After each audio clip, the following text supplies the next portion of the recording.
Hello, everyone, and welcome to the Season 11 Sprint Cup, the Champions Cup. I'm just going to keep calling it the Sprint Cup until they realize that the Champions Cup makes no sense.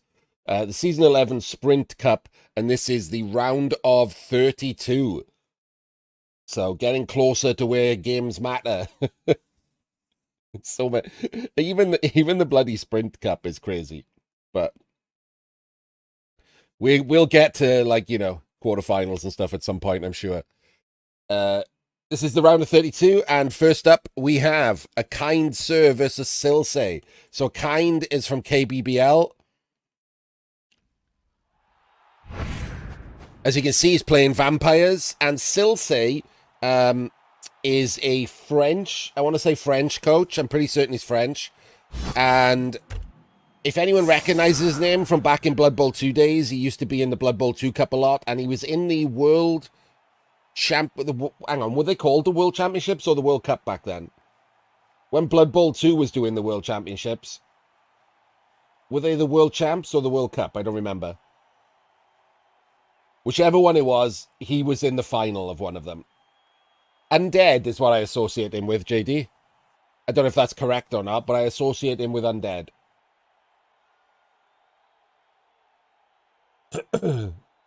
And one of the reasons is you can find a clip on my channel. If you're bored, go hunting in my Twitch clips. Probably look for the word fireball is probably in the title. And I was playing Silsei. I had Amazons and he had Undead. And he, for no reason at all, put like 7 of his players to gang foul one of my Amazons. So I fireballed him and I killed half his team.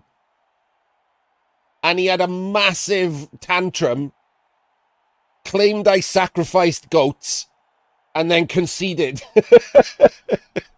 It was great.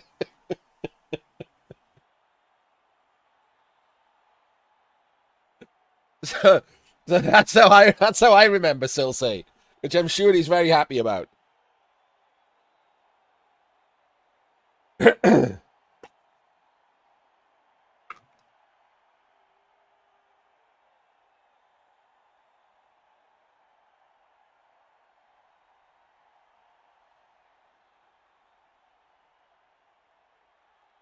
Oh, what's wrong with my thing? There we go. So we have the 6 vampire build from Kind. I still don't like it. It's not that I don't like it. There's nothing wrong with it. I just prefer the other build. But he hasn't gone strip ball. He's gone block, which I do prefer. And he's got dodge on the other 4 vampires. So block on the blitzer, but no block on either thrower. I think this is better, I'll be honest with you. I don't like the strip ball. I've never really agreed with the strip ball. It hardly ever comes into play.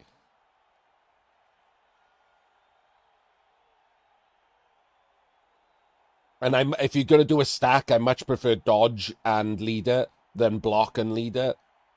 Dodge is so, like, vampires live and die, or did, on their hypno. Now they will just die on their hypno because it's not as good. But better vampires live and die on their hypno.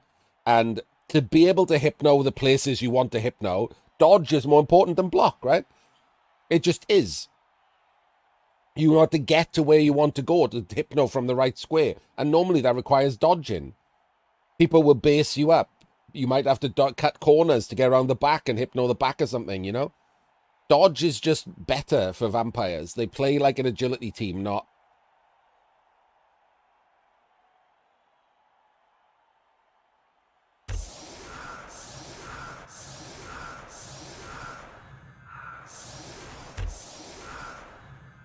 So interestingly here, he could have bullied the LOS, right? There's obviously no guard on the Dark Elves. He could have put 3 strength 4 and protected this square here and forced 1 dices to start the game. Like, I wouldn't have hated seeing that.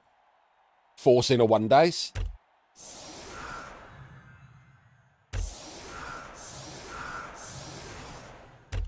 Silsei has rocked up with a leader build, so he's only got 2 rerolls and leader. He's got no Apo and bench.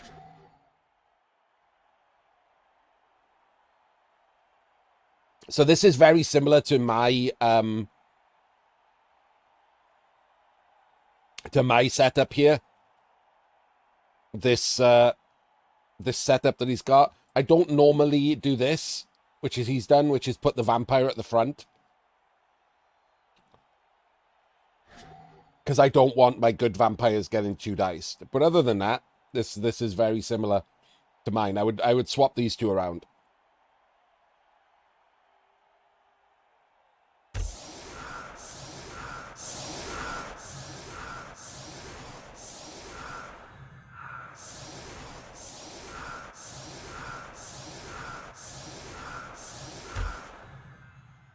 And Silsei has got, what has Silsei got? The 4 Blodge Blitzers, the double Witch, but one's got block and one's got wrestle. I still prefer double wrestle. And the leader thrower. It's the no Apo that's the big issue. So annoying to have no Apo, especially against a team that can turn off Blodge.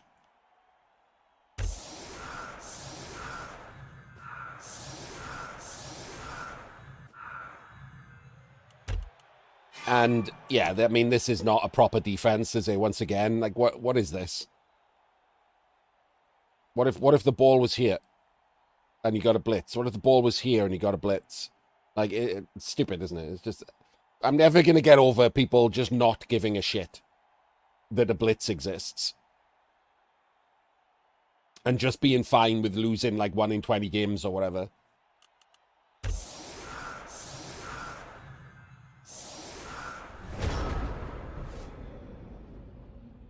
Great kick for the vampires. Because he's set up to take blocks and fight, deep kick is great.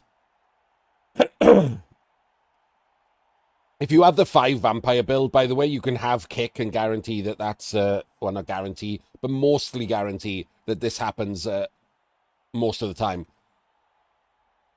To me, it's important, right? Because people will try to block the thralls because they're armor 7, so why wouldn't you? So they'll leave half their team up here. And then they can't screen because I'm vampires. They can't just double screen or anything. Just hypno the front guy, blitz through the back guy, and you've got people in the backfield. And if he's had to run back here, now he has to do ball movement. He can't get anywhere safe. If I've got a scoring threat vampire, he's in all kinds of trouble. So a deep kick is like one of the most important things you can do.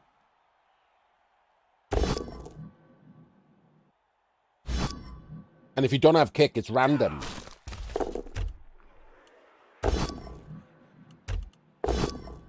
People act like, you know, kicking shallow is better for vampires because it means that the ball will be in range. But if your opponent is half decent, the ball being in range doesn't really matter that much. They can't hypno on a blitz, Tempest. So you just defend like you do against anyone.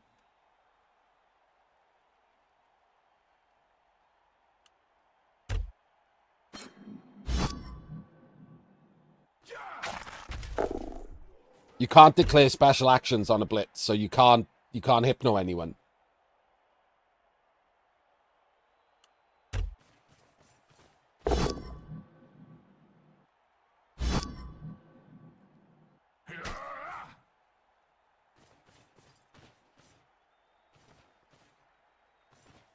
Safe moves later.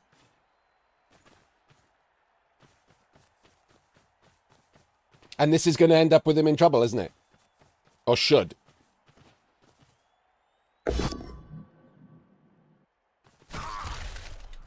Oh, amazing. Like, absolutely amazing. Now he can just go through the middle. Oh, my days. Yeah, Blitz on 3rd season, going back to the worst version, is one of the worst changes in Blood Bowl, yes. Right, so he has so many options here of what to do. But the easiest one is to just blitz him or him. No need to hypno. Just blitz one of these with this blitzer. And then both runners come through the middle, so you got a scoring threat no matter what they do. This guy can come down. This guy can come down if you want to guarantee that all 3 can be in the backfield. One of them can bite him. And then over here, You can either Hypno and run a Thrall round, which is, I think, probably better, because he'll tag him on a Strength 4 dodge piece. And you get another Thrall in the backfield, which is important. And then last action, you run him up, because he's most likely to fail the Bloodlust, and I wouldn't care. I wouldn't want to bite or anything. I just move him in. And make sure that he's central, because the Frenzy piece that's only movement 6 needs to be central. The odds are that the ball is going to go up the right, so you could even move him to the right of center. As long as he can reach the sideline to surf someone, that's better. He's probably not going to surf anyone over here, so have him like here. So blitz this one is probably better than this one. 1, 2, 3, 4, and then screen him off. 5, 6, put him there, maybe even tag him.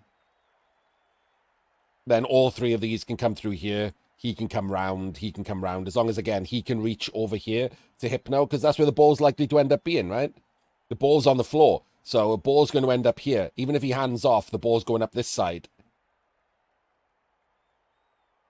So you want to make sure that all of your vampires can reach this area. You need to just be, like, have a little forethought. You can just look at the pitch and just be absolutely guaranteed you know where the ball is going to go. It's not in any part of this pitch. It's either going to stay deep or it's going to be handed off and moved up to here.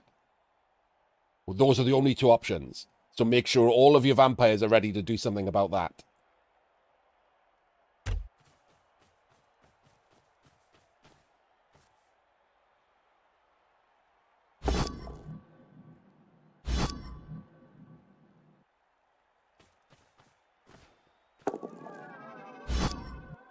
Okay. It does Hypno him to take the blitz on him. It's not too bad. The problem, I mean, it wouldn't have mattered, right? Because he rolled a 1 anyway. But the problem is that now he's just cast his own player to do a Hypno on someone. It doesn't matter if you knock down or not.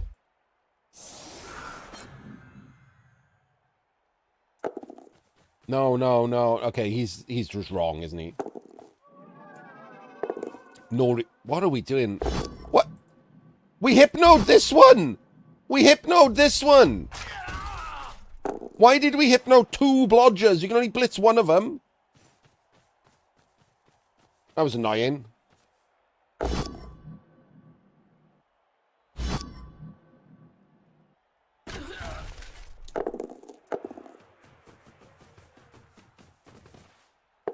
No. Right. Why are you giving up a hit?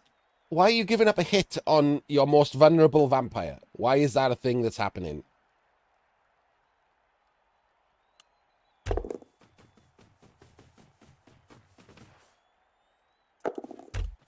So now the problem is he can take out both scoring threats. He can blitz this one and block this one.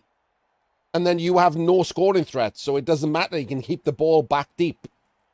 You didn't run the other vampires down the pitch enough. So you've only got 2 players who are threatening the ball. The Thralls are not.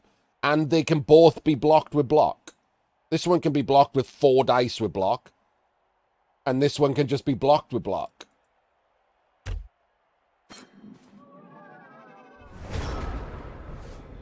So that was pretty shit.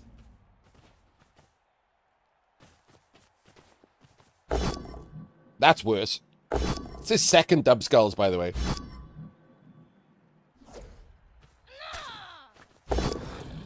Gets the POW, no longer a scoring threat. And no longer on the pitch. Burns the Apo.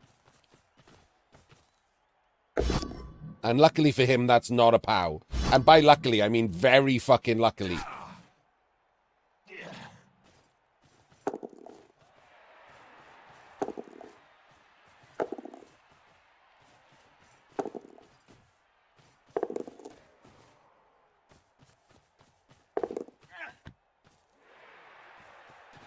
Oh, that's too close.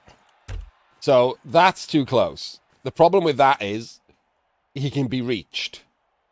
So this is currently the only defense, and that can obviously be Hypnoed. And then you can reach him for like an assist. Because even though we took down that vampire runner, we didn't take down this one.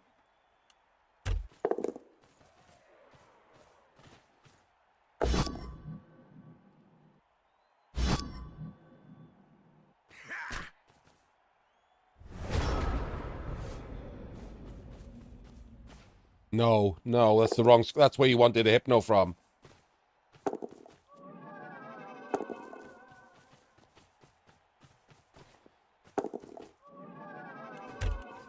And has to get past him is the problem.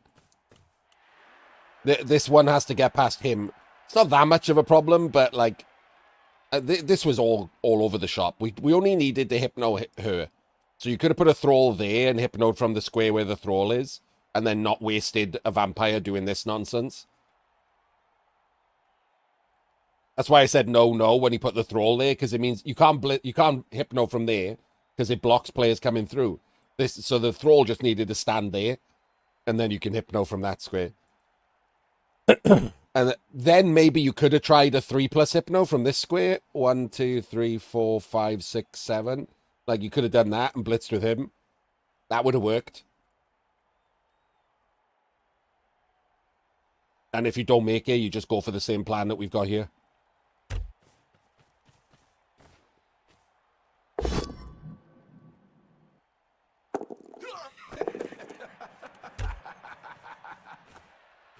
See, and now, now you understand why I was talking about how he can be reached by the vampires.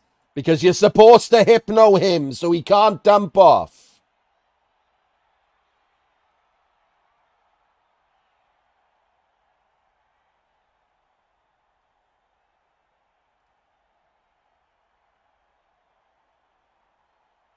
You no longer win the game on this turn. Because you didn't Hypno the dump off guy. That's why he should have been out of range of the other vampires.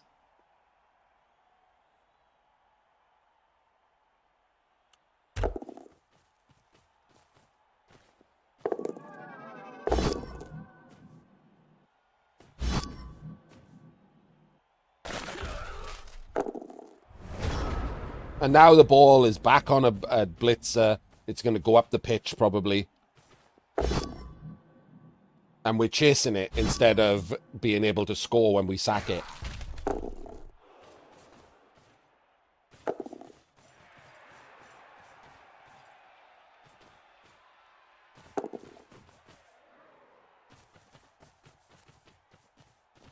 So we gave up all of our advantage with by not Hypnoing the dump off guy.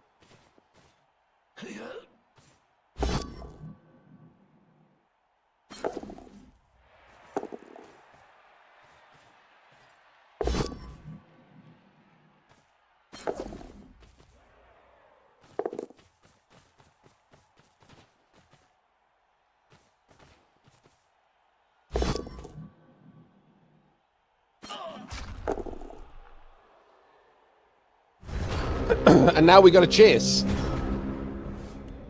So now the problem is we've got to chase, right?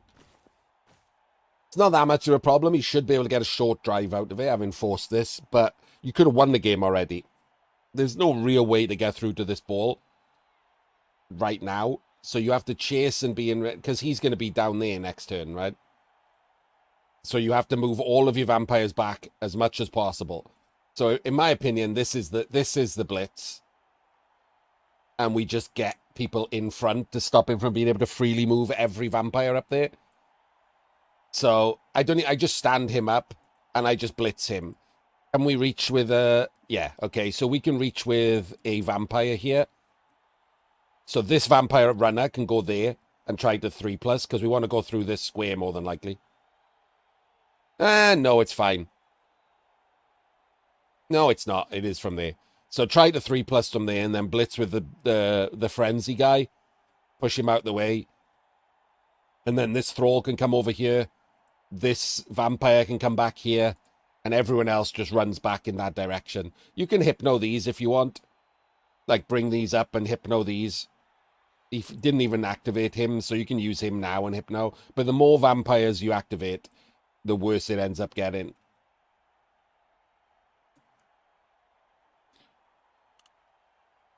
You've already taken out one of your two bet. This is no. So this is not just straight up no. He was the only guy who could get in front to force him to be blitzed on.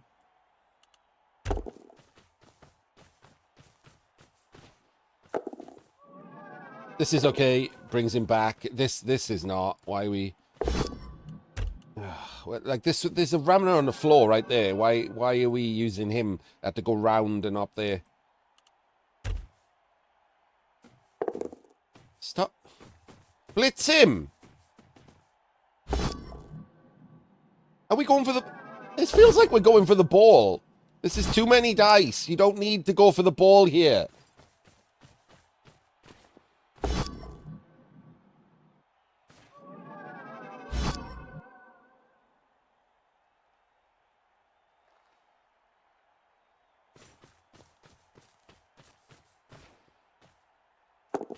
Just because you can doesn't mean you should. Why are we blitzing this one? You just hypnoed this blitzer. Oh, this turn is a mess. Like, you just want to get back in front of him, and now you've left all these vampires behind him. More squares away from when he runs off.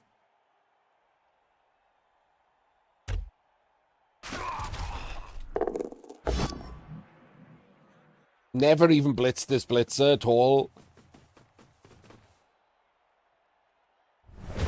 And now you've run...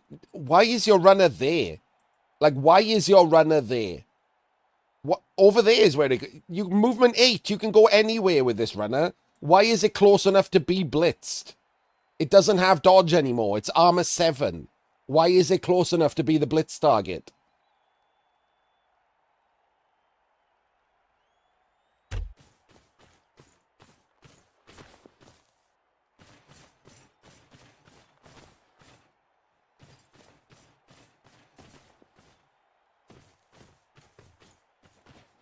He's going to block him. And luckily for you, that's a fail. 75% fail there. So this now doesn't get blitzed, which it should have done. And in fact, incredibly lucky dice for the vampires there. Insanely lucky dice. 3 75% fails in a row.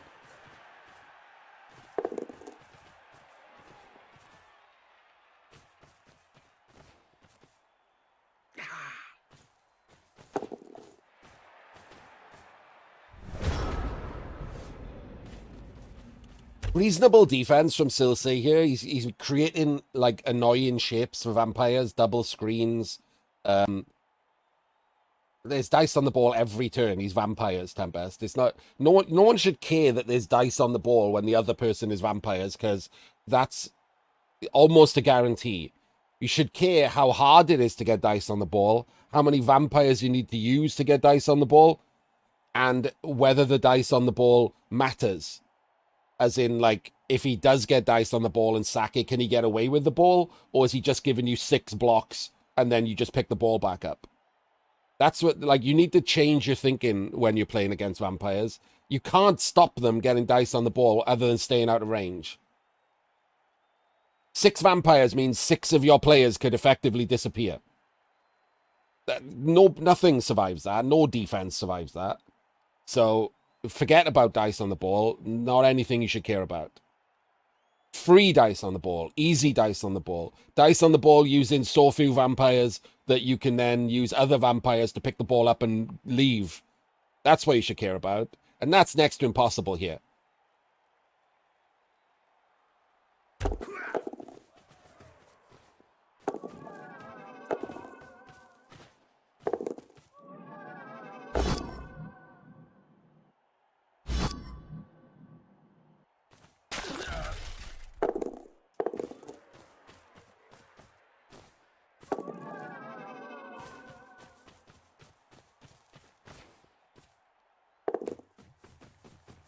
See? And now Kind has committed essentially the ultimate sin. He is going to sack the ball, but he's going to have no recovery, and there's a very good chance this is getting surfed.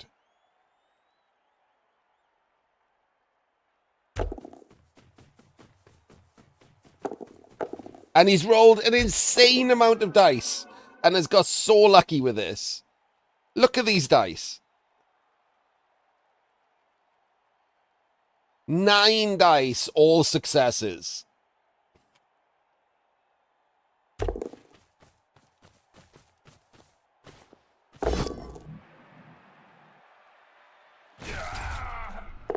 And a stun. An outrageous turn for Kind. Utterly outrageous. So it's going to get away with this just from the fact that that's an outrageous turn. So we do have the problem of what we're going to do about this turn. There's nothing you can... almost nothing you can do that isn't a 1 in 9 here. So I would play into that and I'd surf this player.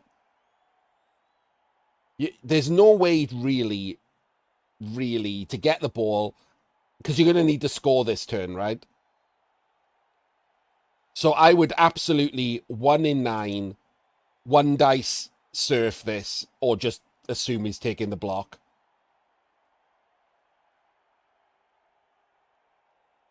And then just score on this witch. That would be my turn. Like, not even slightly joking. I mean, I'd make all the safe moves first, like bring him up. Stand him up, not even dodge. And then you just 1 in 9, surf this vampire and score. Like, you're not doing anything clever here. You can't keep the ball safe. You have to try and score. And if you're doing a 1 in 9 anyway, because if you pick this witch and you try to blitz with it, yeah, turn on anyone who's hypnoed, correct. If you pick this play and try to blitz with it, it's a 1 in 9, isn't it? Because you can't take the 2, because you wrestle yourself and end the turn. So you have to do a 1 in 9 regardless. So just do it with this one.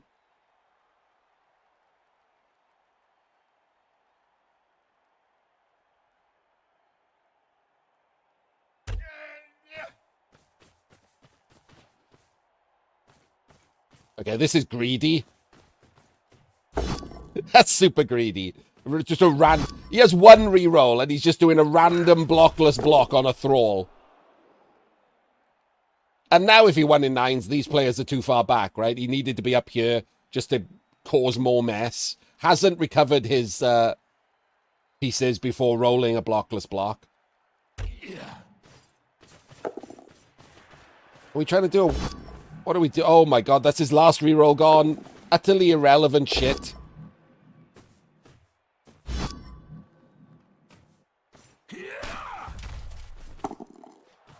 Now we're doing the 1 in 9 anyway, and we've made it a 2D. And there we go. I mean, Kind was... I'm not going to blame him for doing that, Kind, because with no rerolls, that could have been a skull. I'd give him a 1 in 6, but I don't know if the 1 in 6 is enough to risk one of my good vampires being surfed. Maybe it is. But now he's got no reroll for this because of all of that other stupid shit.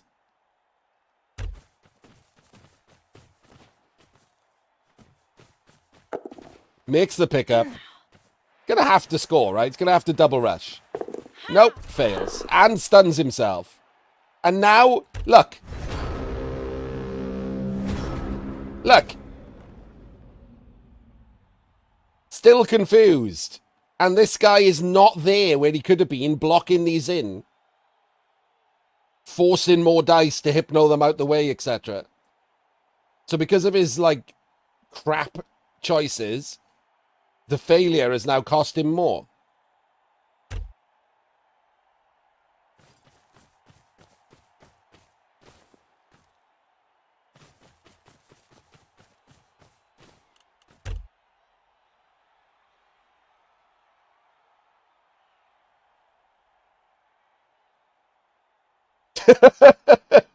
Okay. Did this guy forget he left the oven on or something? What the fuck's that? Like, there's planning your turnout, and then there's, like, you know, maybe wait until you need to go over there.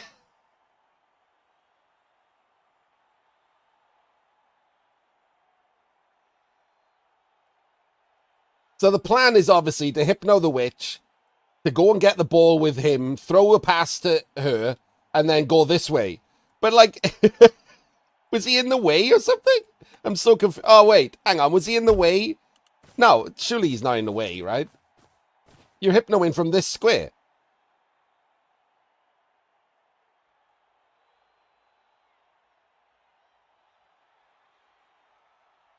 I'm confused. Not gonna lie, I'm confused.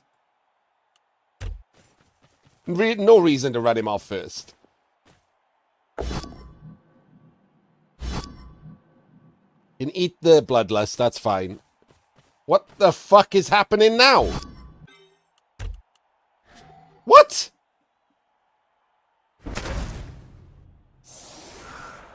What? What is... What are we doing?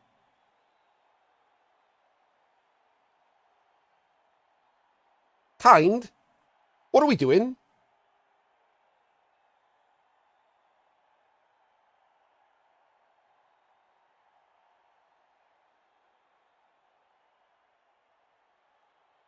So we should have hypnoed from that square and eaten him. And then 1, 2, if he has he been removed, 3, 4, 5, 6, 7. You could do an 8, throw a pass, and then fuck off with the ball and win. I assume that's still the plan, but like this is a terrible version of that plan. What are we doing pushing the witch there? Rolling loads of 3s. Kind, this is insane, mate.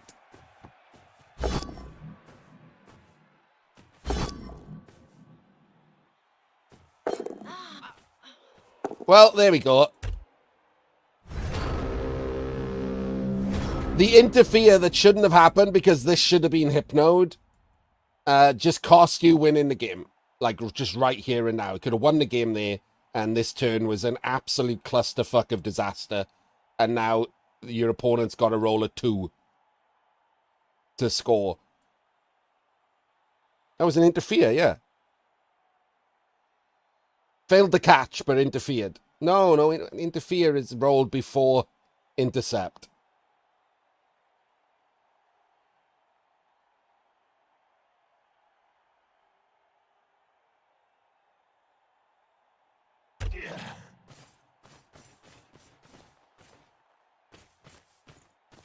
We're going to surf him, right?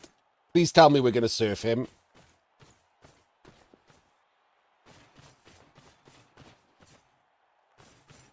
No, surf him! There we go.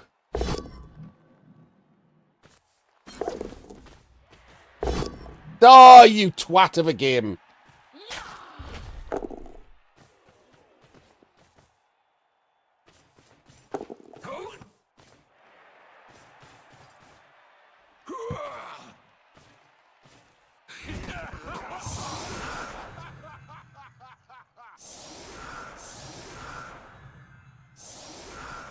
Right.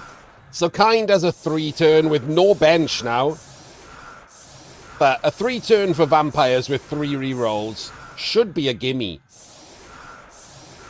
So set up full anti-blitz.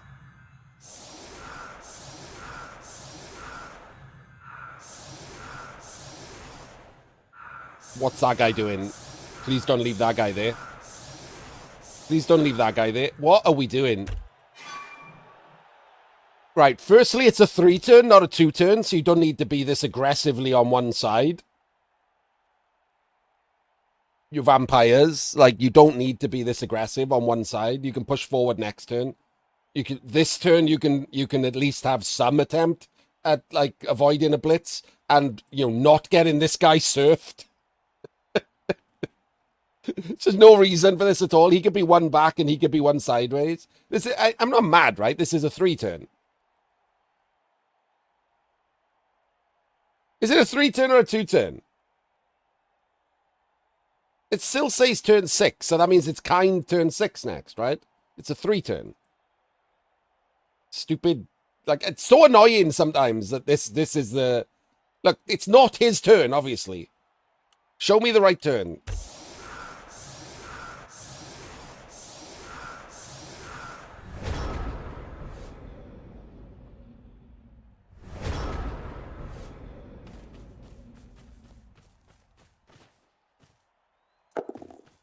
Hypno him. 3 plus Hypno the Witch. No, 3 plus Hypno the Witch. Should have 3 plus Hypno the Witch. Could have failed that dodge, right?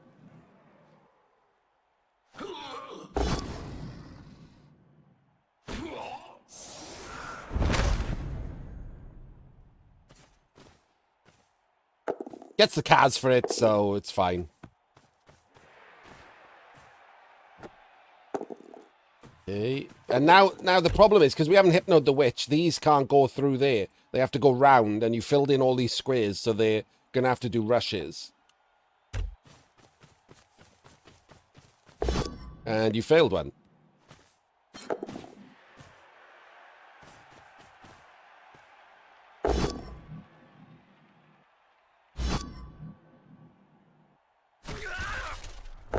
Oh my days, he's dicing the crap out of him.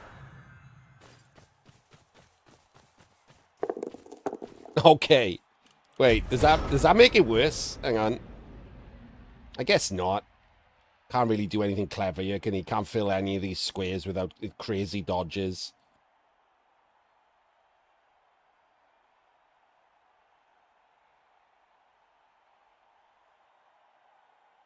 Yes, the vampires have had the better dice, yeah.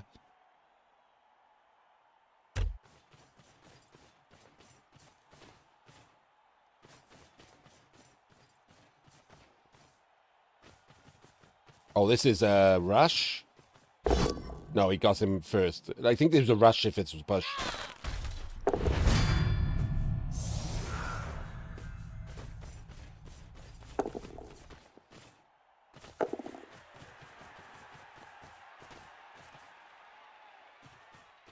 Safe moves lost.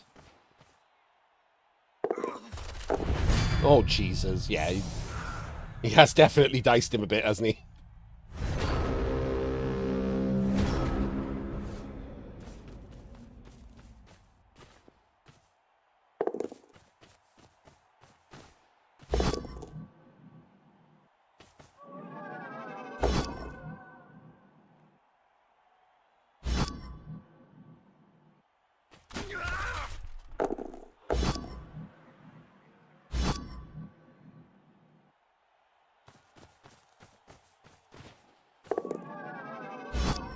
Bite here, okay. Ideally, you'd like to score here, right? Oh, God, okay. He has actually cast 3 of his own players. Oh, Jesus Christ.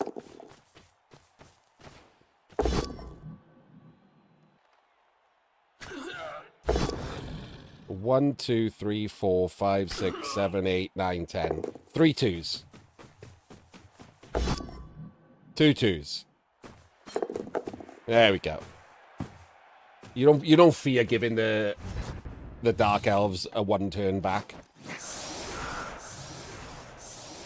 Yeah, I mean, he is on 9 players, so.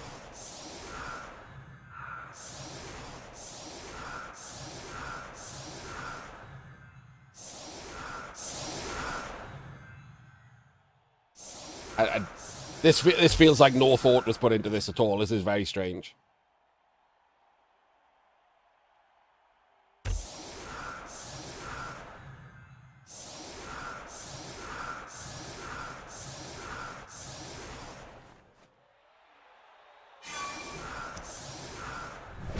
Oh, he's got the quick snap, so he can just do blocks here.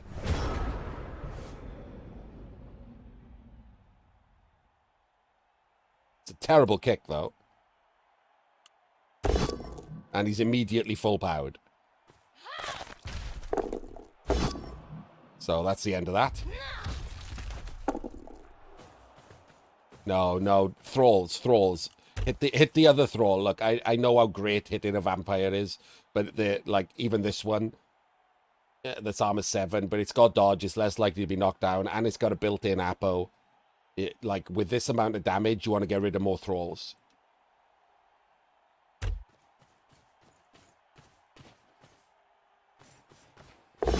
Yeah, it's crazy. Even at the armor 8 one. Terrible.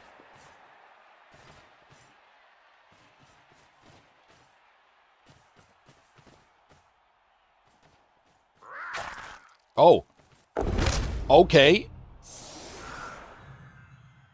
That's an interesting choice. Well, removed one of each.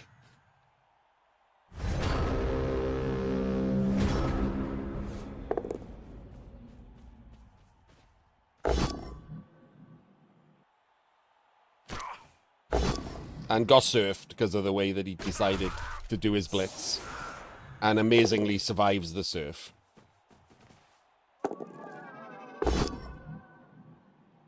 Don't know why we hypnoed there at all. Didn't have any skills.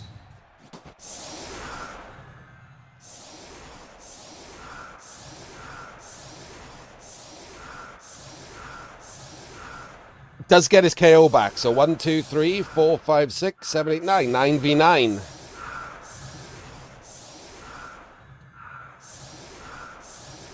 Nine v nine like favors the Dark Elves. If it wasn't 1-1, this would favor the Dark Elves, right? Because the vampires' attrition is going to be higher. Not only the attrition in themselves, but half their team is still armor 7, armor 8+, whereas there's only 3 on the Dark Elves, and 2 of them are protected. I mean, not against vampires, but in general.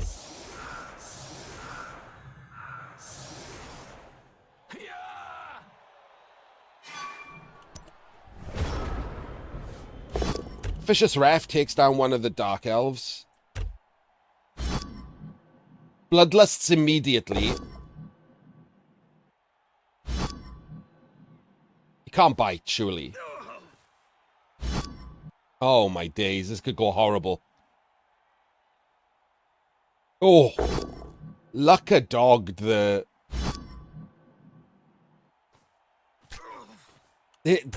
This is one of those cases where I could legitimately see the case for vampires setting up to quick score. Not only is it easy because the Dark Elves have set up in the middle, but I would rather have 9v9 on defense than trying to stall out 8 turns on offense because of what just happened, right? Every block you take comes with the risk of removing one of your own players.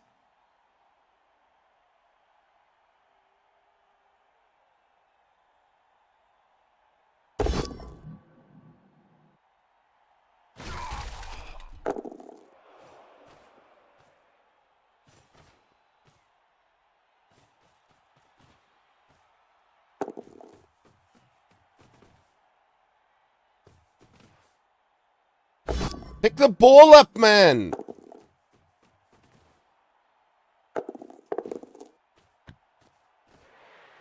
Just active. There's just zero reason to activate every vampire that turn. Like, zero.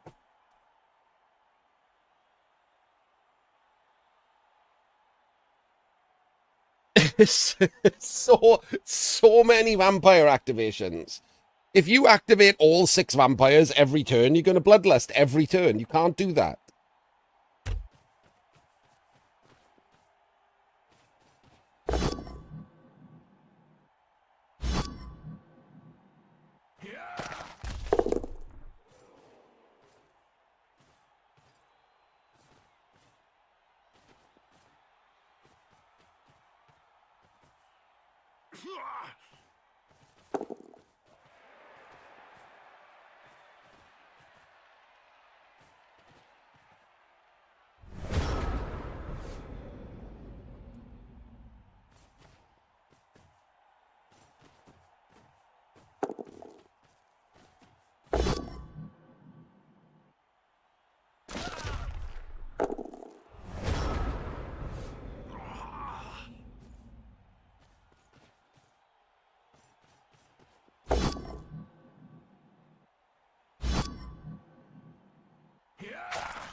The Dark Elves have got to threaten the ball. They can't just sit there and wait.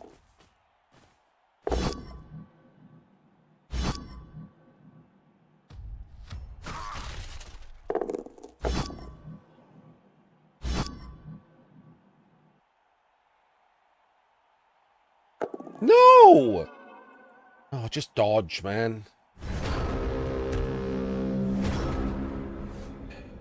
I guess he's not going to get... But one dice on him is annoying, right? You could blitz him now and just get a one dice block on him instead of dodging. You might as well anyway. He's unprotected. Just dodge. You had 1 in 36 to dodge and just hide. I guess he doesn't want to expose this vampire. Could have gone there and done that and protected this vampire by just standing here, I guess. That doesn't matter.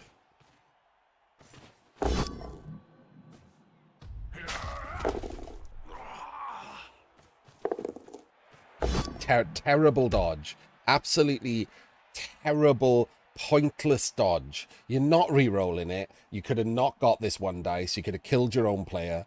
Total waste of time dodge. Why are we following? Why are we giving up blocks?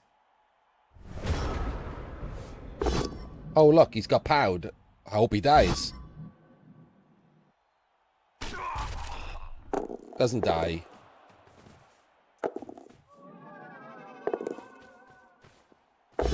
What the fuck? You just hypno this one and blitz this one. That was an interesting choice.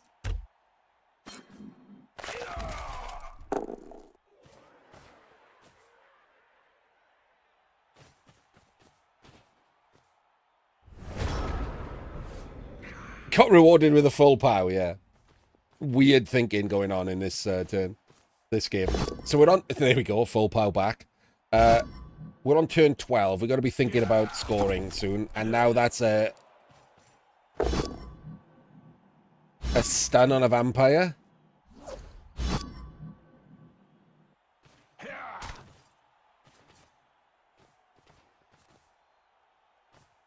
And now the thralls are based. Because we shouldn't be using the thralls as the screen there. For that reason. What? Okay.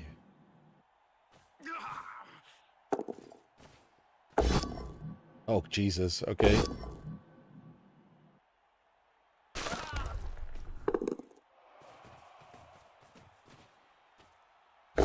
No! Okay. Again, I was 100% convinced that the choices here, Hypno in him, blocking him and blitzing him, were to give the ball to this runner this turn and move over this way. 1, 2, 3, 4, 5, 6, 7, 8. So we can get this runner over there and have this runner over here. And then see if we make a 3+, I guess. But no, we just took a block.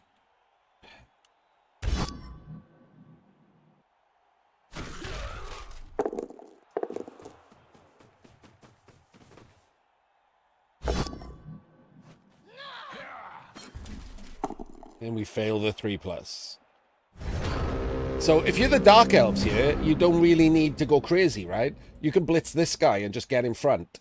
Because you know that his only plan now is to go left. Because all the vampires are left already. They haven't got the ball on the left. So you can block him, blitz him, run one guy around the back to be a pain for this. Yeah.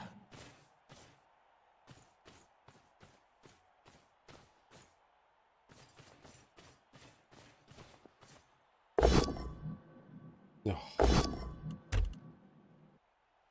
And again, like, no reason to take the blockless block. This one can be in the way. This one can be part of the screen. You just blitz with the witch. You get 4 dice with block and then move.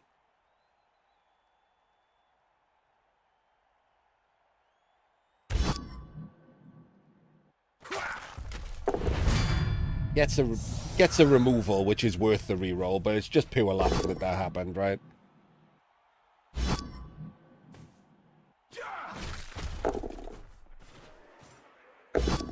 And of course, that was the frenzy, so now it can stay there happily.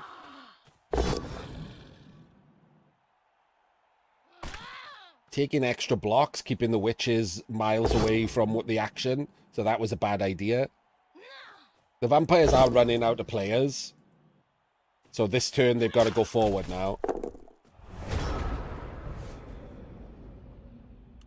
So you're honestly, your best bet is just to blitz with the strength 4, push him to the side, and then go up, and then like form a sideline cage in scoring range. That's basically all you've got here, right? Everyone's going to have to dodge because you can't hypno him because you've run out of vampires. Give the ball to this one, and these 3 form a sideline cage up here. You got nothing better.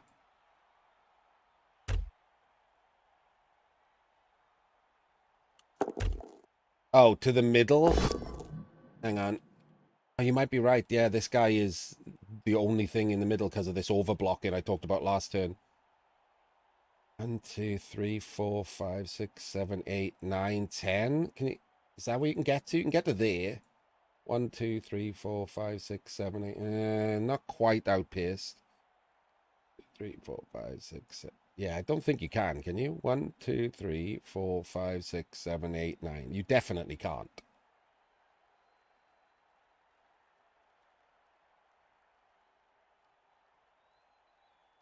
Like, this is movement 8 and this is movement 7, and you're 1 to the left of it, so they can only go to the same place. This one's even further away.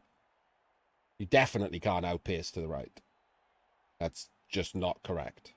You can maybe roll all the rushes in the world and try and screen to the right, but I don't see how you avoid the witches.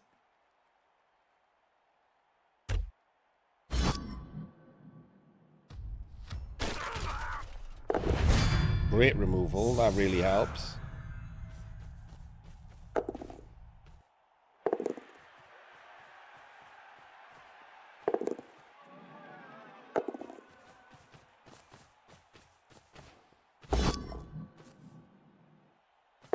Or you can snake a pass and... Right. So that is unlucky, but there's no way that plan was going to end up with not being sackable. It's not possible. You can only reach the sideline and the one below the 22, and look where he can reach. And where she can reach. And even she can be an assist. And he can be an assist. There was zero chance that couldn't be sackable. Yeah, okay, he has to roll some dice, but that was imminently, like, easily sackable. And worse, that to make it as unsackable as possible, you have to be in the worst squares, either on the sideline, which you could get surfed because he can reach the sideline, or in Chunt's column, which you could get surfed because she can reach the sideline. So yeah, no, that doesn't work. I would have sideline caged on this side. Yeah, you can dodge in, obviously, on a 5+ and 1 dice me, but that is easier. That is harder than doing this.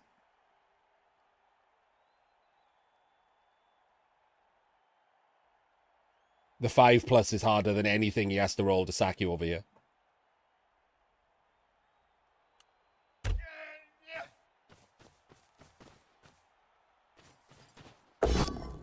Full pow.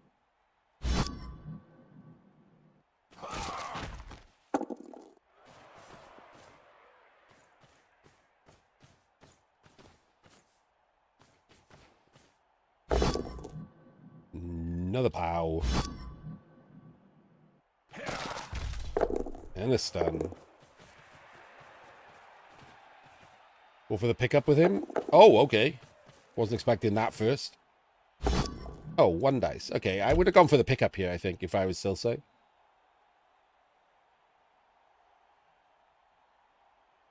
Like, absolutely would have gone for the pickup.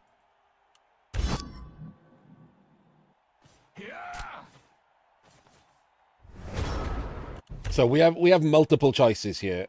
None of them are great. So first things first, we can put a thrall in there, and this one can try and hypno this splitzer, because that guy's just a pain.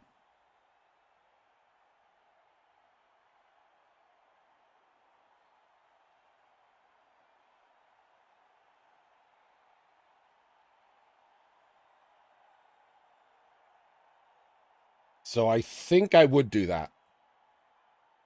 If we Hypno the Blitzer, then this is a 4+, 2+, and you can still win. I would probably do that. If you don't Hypno the Blitzer, suddenly things get a bit more annoying, but not incredibly so. We can Blitz this Witch with this Thrall, just get it down, so you've got a 2+ dodge. And then we, instead of handing off to this one can then try a dodge into a Hypno on one of these to make this a 3+, 2+ up, 3+ pickup, throw a pass to this Blitzer, and fuck off with the Blitzer, who's strength 4.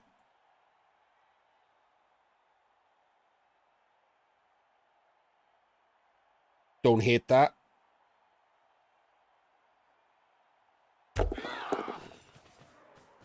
Okay. With Hypno in... I mean, if we were going to dodge him to Hypno, this one's better, right? Because that's just a straight 2+.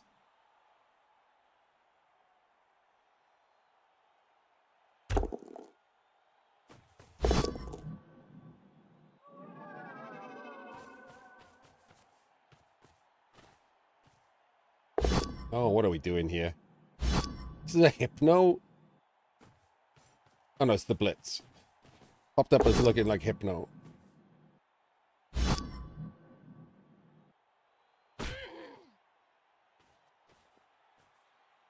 He forgot about the fact that he was bloodlusting.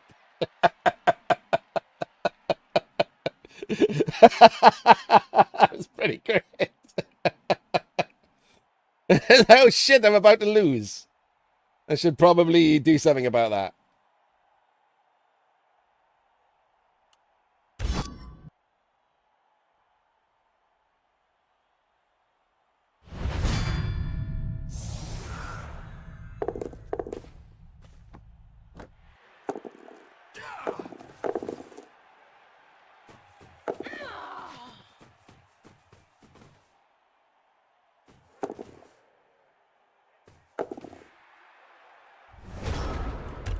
And now the obvious problem is you gotta hope that you don't get armor broken. That's kind of it, isn't it? Just hope you don't get armor broken. Or hope you don't get powed, but that is considerably less likely.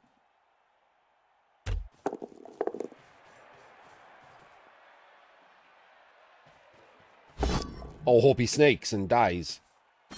For shame. Hope you don't get armor broken. Oh, that's armor broken.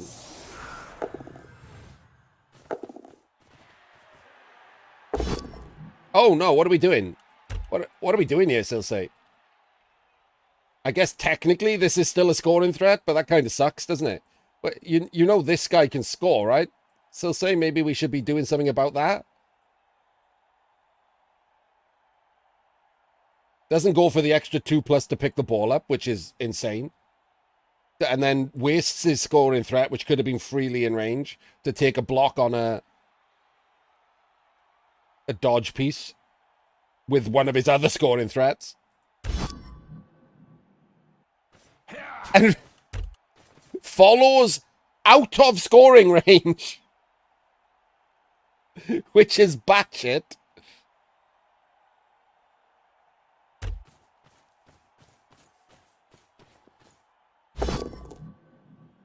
Blockless block gets full pows.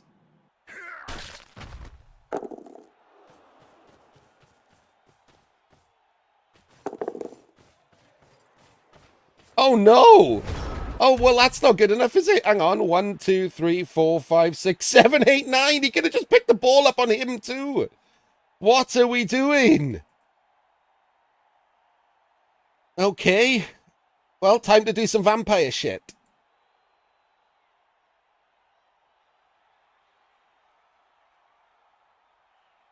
So this guy can move. He can try the Hypno on this one. Problem is we've got no lateral movement or anything. We basically have to run in 4+, 3+, 2+, 2+, 2+. But we have got 2 rerolls for it. Oh no, wait, no, we could 1 dice after we pick up. Is that better? No, because you're pushing in. Oh, wait, it is better, isn't it? A 2 instead of a 3. It is better to blitz. And it stops the bloodlust from being a 3+. So it's better to blitz. So 2+, 4+, 2+, because you can take the juggernaut. 2+, 2+, 2+. No 3. And no 3 here, because it's a 2+ for bloodlust.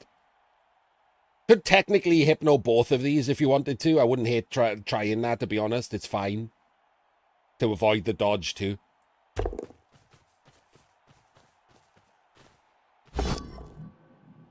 Okay. Now we got to move him and do this again.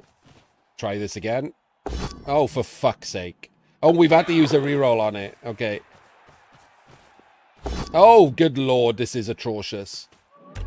Okay, so now we can't do anything, right? No, we can't reach. So now we're doing a 2+, 3+, 2+, 4+, 2+, 2+, 2+. That got kind of worse, especially as we burnt a reroll. Well, the dodge is immediately a fail, but we make all of those. And we fail the pickup, and we fail the pickup. And it lands on a witch. We do have a scoring threat, witch. Which is a bit of an issue. We can hand off to the runner, throw a pass to this witch, and score. Like, way, way, way better.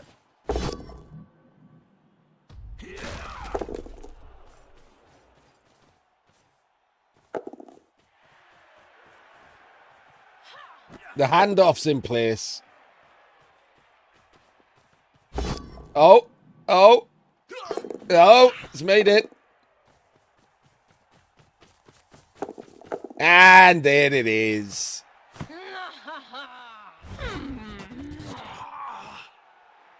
And there we go. The Dark Elves take the win and go through.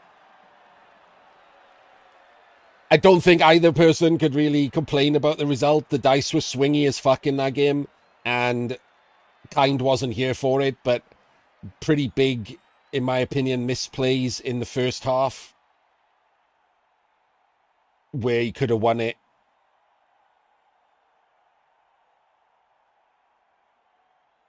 Just in the first half alone.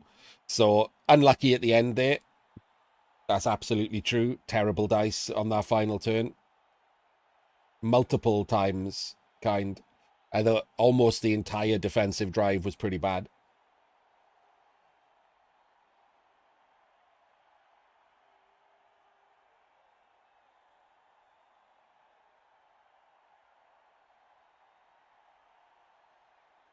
What time is it? Okay, I got time to do another one.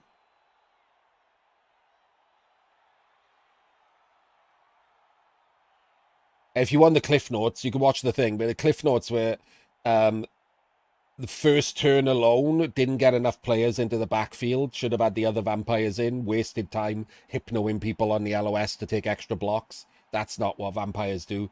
Needed more vampires down the pitch to be able to reach the ball, which allowed him to run away with the ball a lot easier. Didn't hypno the dump off away, and that cost you that turnover. And then later in the drive, up at his end, completely ballsed up the pick up the ball and, run away with their turn. Because you ended up having to throw over an elf, which is terrible. Should have hypnoed the witch elf, not blitzed the witch elf. So, yeah, multiple mistakes that you were punished for. I'm not saying that Silsei didn't make equal mistakes, it's just he wasn't as punished for them.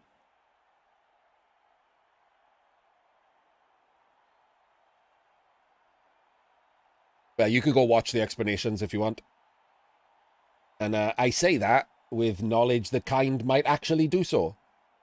The KBBL people, including Kind, pretty good at taking criticism on board. I like it. Very un-American.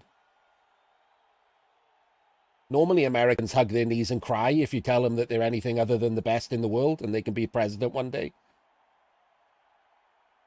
But KBBL proving the stereotype wrong.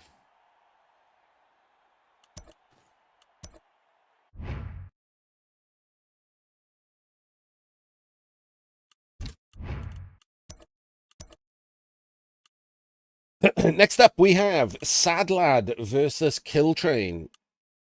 Sad Lad again with vampires. You notice I'm picking the vampire games because we're not going to watch many vampires once, if we ever get Warhammer Blood Bowl. Oh God, we got a terrible pitch. Evening, Evan.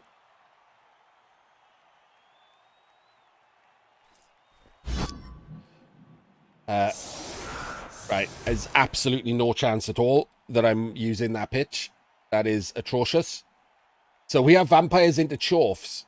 And this is Kill Train's Chorf build. We saw it in the other cup. Just all guard. And again, it's going to be one of those things where guard just is against a team that doesn't do it. Honestly, throw in a Mighty Blow, mate. 5 guard and 1 Mighty Blow. Amazing. No, this is the Sprint Cup, Evan. One of the other competitions. Just throw in a Mighty Blow. 5 guard is enough guard. I know the memes, like, 12 guard is enough guard and all of that shit. But in reality, 5 guard is actually enough guard. Take a Mighty Blow. 4 guard and 2 Mighty Blow is a little bit greedy, but still acceptable in my opinion.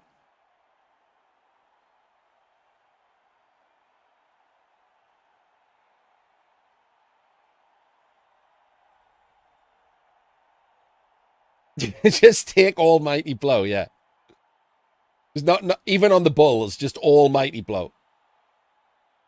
Just take 8 Mighty Blow, and the minnow can also start with Mighty Blow. So you just start with 9 Mighty Blow. Out Mighty Blow, Mr. Page.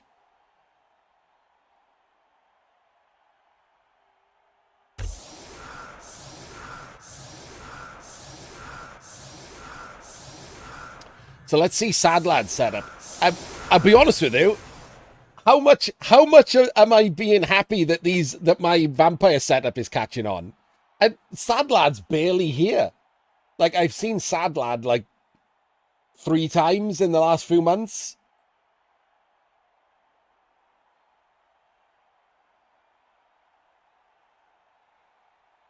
Oh, he's put his kicker in the wrong square.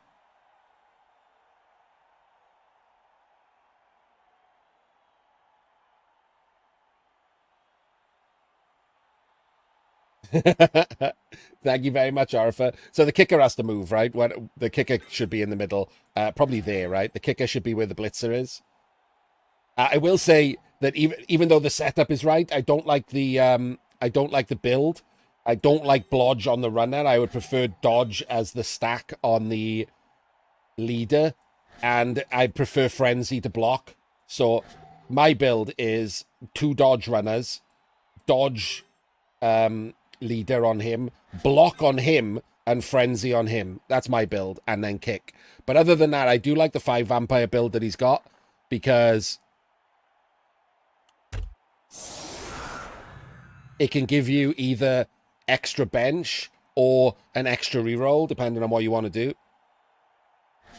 I prefer the extra reroll, to be honest. I think 2 bench is fine. But nothing wrong with 3 bench and 4 rerolls. The kicker's got to move. Come on, man. Okay, there we go. Right. So what have we ended up? This is fine. This is fine. This is completely fine. This might be how I would set this team up. I wouldn't make this team, but this is how I would set this team up. This is a direct copy of my setup, so. I'm not saying he did copy me. Sad Lad does hang out here, but I'm happy to see it being used regardless. Right, so let's see if Kill Train can set up against the Blitz.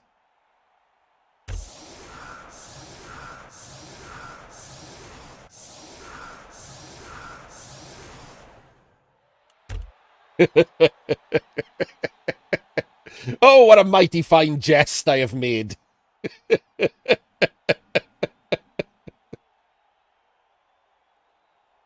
It's insane, isn't it? What an absolutely hilarious joke I have made. It not only is he not set up against a blitz, hasn't even protected the middle of the pitch. There is a blockless Flamesmith as the only guy protecting the middle of the pitch. Insanely terrible setup.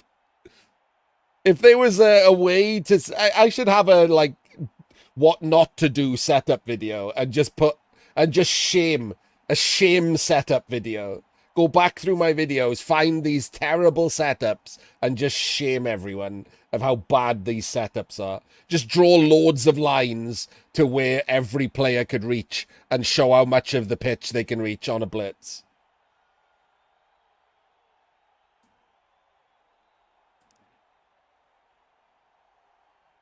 Yeah, kick didn't work properly for the start. Blood Bowl 2 used to do that, by the way, but in a different way. So Blood Bowl 2 would start the game automatically. Wait, maybe this is what happened in Blood Bowl 3 too. Automatically nominating the kick player, but if the kick player didn't take a kick for any reason, like he was in a wide zone on the LOS off the pitch for a kickoff, the whoever they nominated to take the kick instead would stick. So when the kicker came back, they wouldn't re-nominate him, which was also a pain in the ass. So especially on vampires, where you could like KO with a kicker pretty easily, then he comes back for a different kickoff, and you still kick with a vampire, even though the kicker's on the pitch.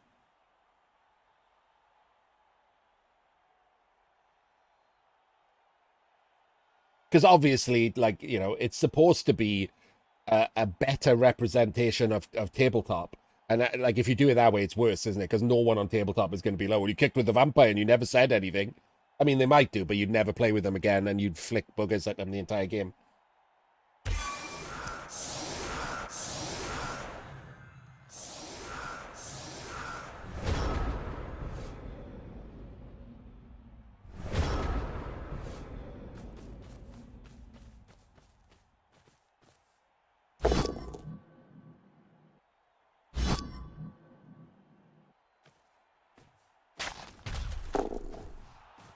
Such a hilariously bad set.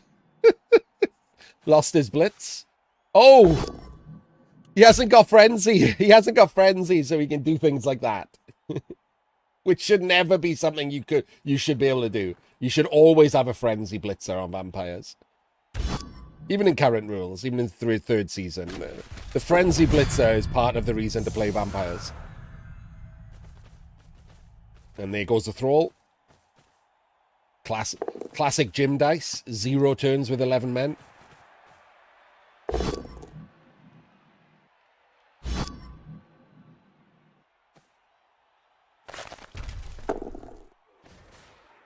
Safe moves right at the end. Blockless block. And then let's do some safe moves. Good job.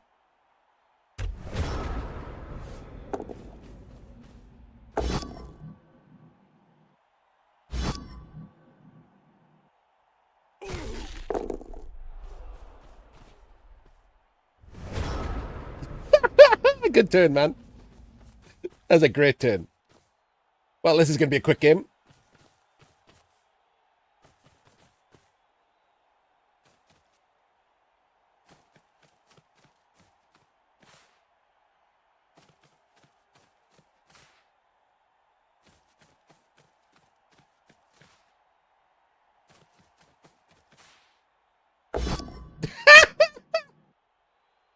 Okay, now we might get the Surfer Chof.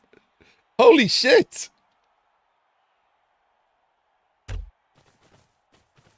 I don't think that's going to matter. He's vampires. You could definitely still surf a Chof here. The issue is, can he surf a Chof without giving up a counter surf?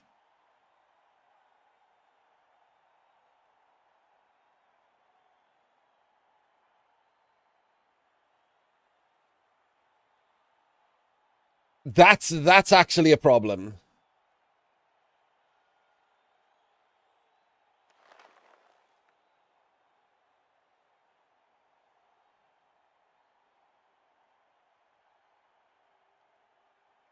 Because now you can't remove him. But he has made the ball weaker by doing that. Is it worth it to try and surf this Chorf? Let's just imagine how that ends up. So one of the vampires goes there and hypnos. One of these vampires, that's the problem, right? One of these vampires has to come over and hypno the bull. So there's a vampire standing here and hypno in the bull. We take the block. And remember, they're both hypnodes. We take the block and push to there. And then we blitz just like that, because none of these have tackle zones. We just blitz off. But can we not?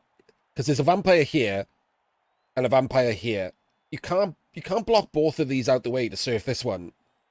So I think maybe you can do it without getting counter surfed. It's risky. You'd be worried that they'd work something out. But definitely, I think, doable.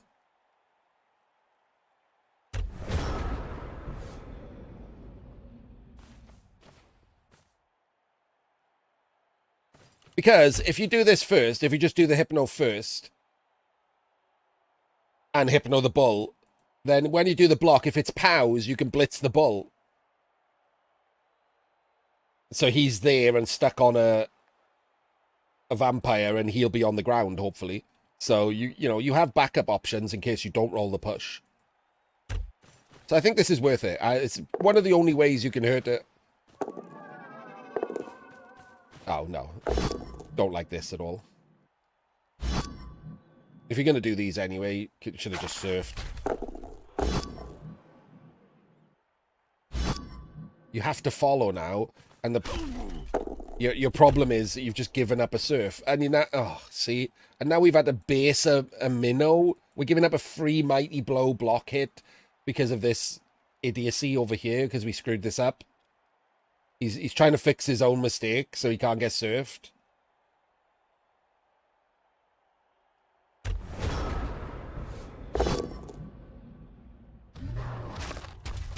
Absolutely batshit first action. It's still a loner. Just because it's got block, it's still a loner. These two still on the ground. Now, you just lose if that's a dub skulls.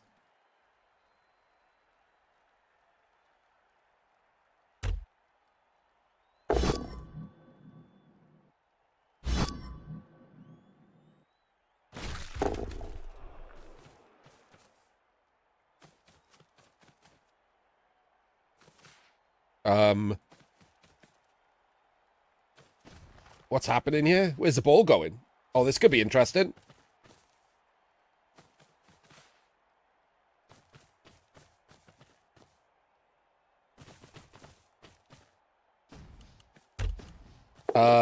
This feels like it's interesting, right? If we hypno... We can hypno all three of these and just blitz in here for 2 dice on the ball.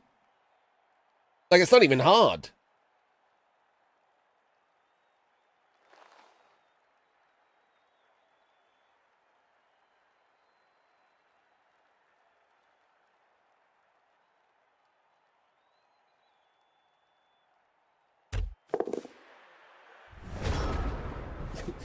You just missed 2 hours of Blood Bowl because you didn't want to watch 5 minutes of talk about a ninja slushie.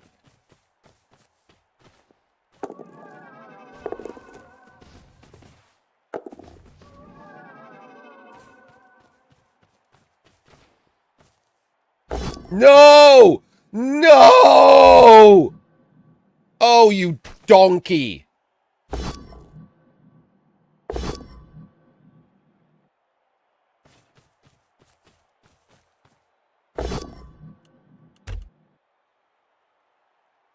Why would you take that block instead of just hypnoing and blitzing the ball? Why? Why? In what God's green universe do you think that's a good fucking idea?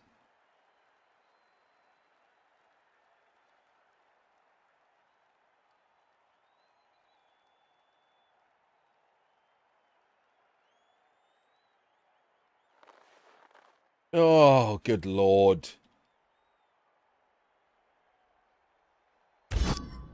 Atrocious.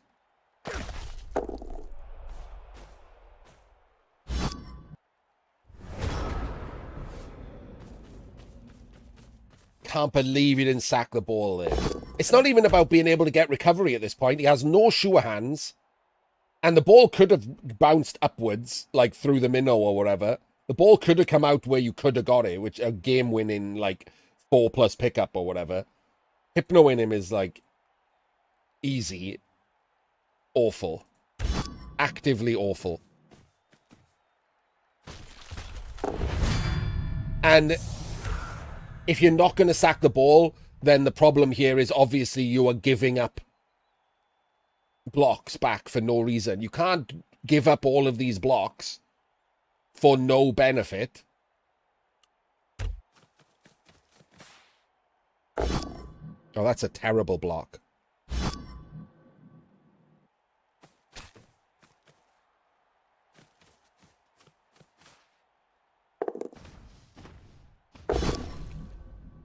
Just because he wants to blitz a thrall with the minnow.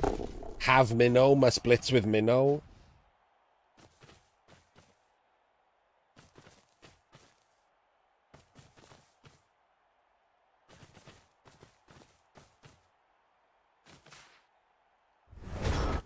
This is a better defensive shape than last time, obviously. It's very much more difficult. Like, there's no spaces for anyone to get at the ball. The problem is he's still going full gym, right? He's still in his own half for the moment. So really, the vampires just need to, you know, stand around again and see what he does next turn. Or just roll a 1. Just immediately roll a 1. That works too.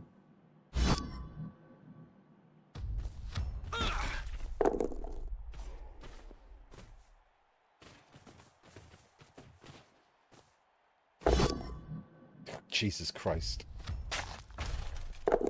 Okay, well, that was a bad turn.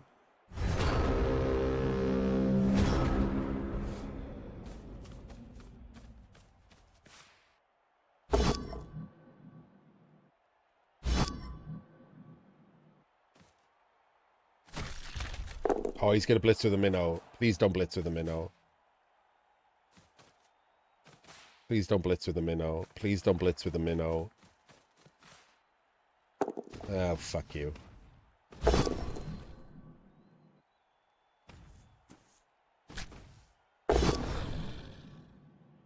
What if we roll a 1 there?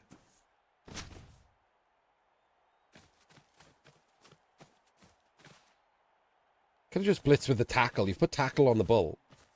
Oh, God, no. Oh, no. Oh, no. Oh, what's happening? Why are we pulling apart our good defense?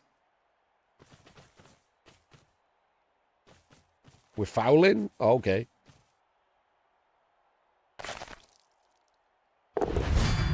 Got caught.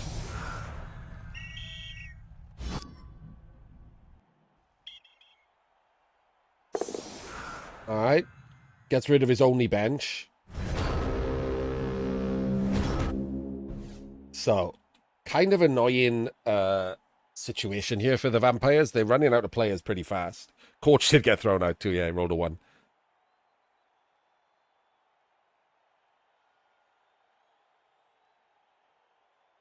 Is this worth doing anything? That's the question, isn't it? Is this even worth doing anything?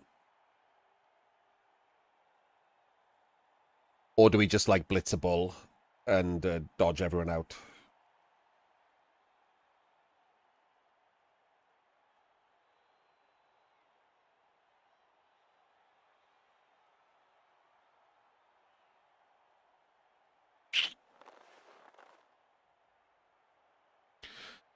I actually don't know. Because it's very annoying to get at this ball. It's not impossible. It's just annoying.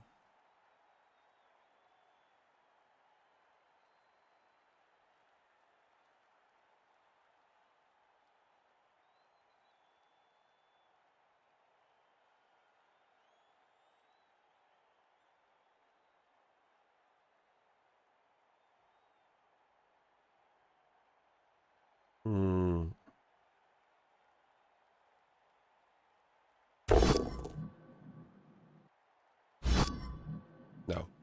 No. Don't push him back towards his own players and keep him tagged. So he should have blocked and followed there.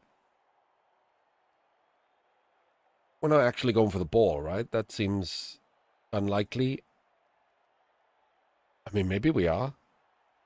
Nah, we can't be, right?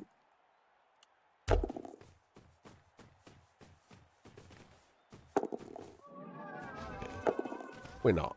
Oh no, we blitz, and we've done the same issue, right?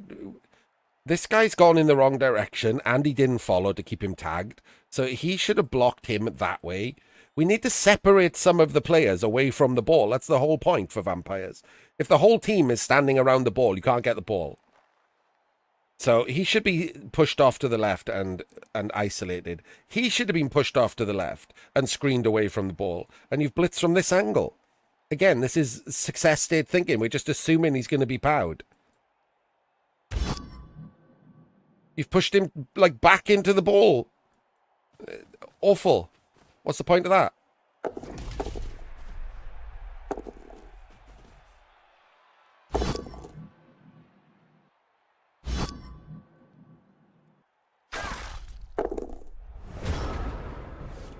We're not even dodging? We're not even, like, surely that's worth the dodge with this guy. I mean, I guess you could kill yourself, but like, the reward is massive, right? The reward to put that player there and screen off the blodger from just being 6 diced by the minnow again seems really, really good.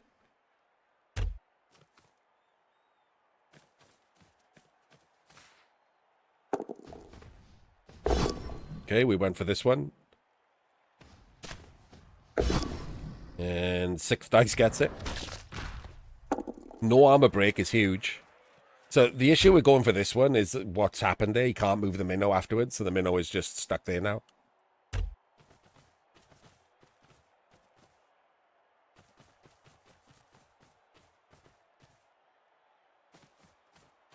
This is just not going to be a well-protected ball, is it? Like, this is... We should have gone up the side. Because 6 dice to her, doesn't matter if you get the pows or not. The minnow's standing there and she's out the way, and you can have a block of players there. This is the least protected this ball has been by a country fucking mile. What the hell is this?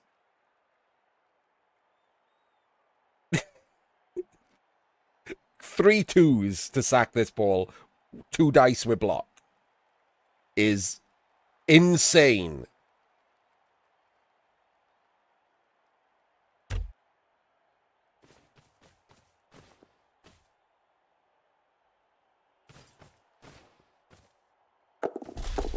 So we hypno this.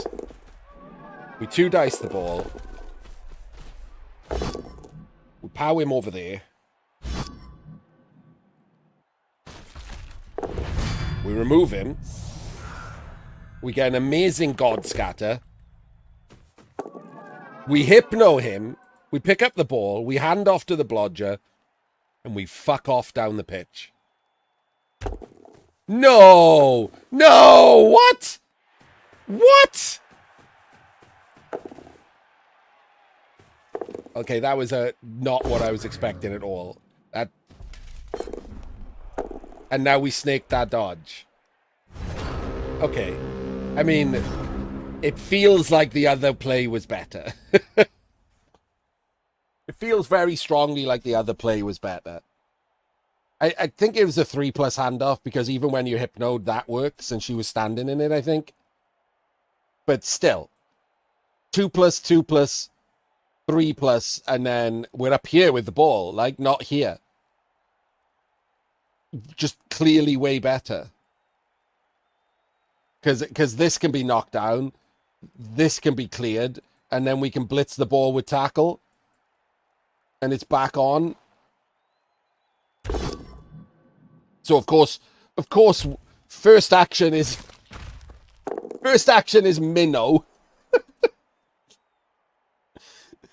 I don't even care that it might be the right play. It's just hilarious.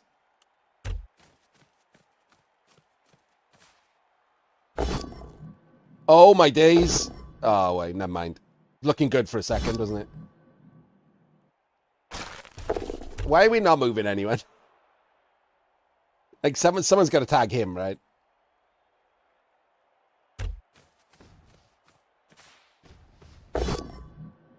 And now the ball gets blitzed with tackle.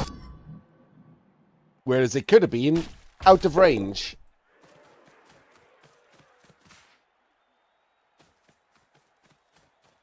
Okay, it's insane to tag these ones down here and not this one up here, because this might be 4 pushes, and then the thrall saves any kind of bloodlust issues.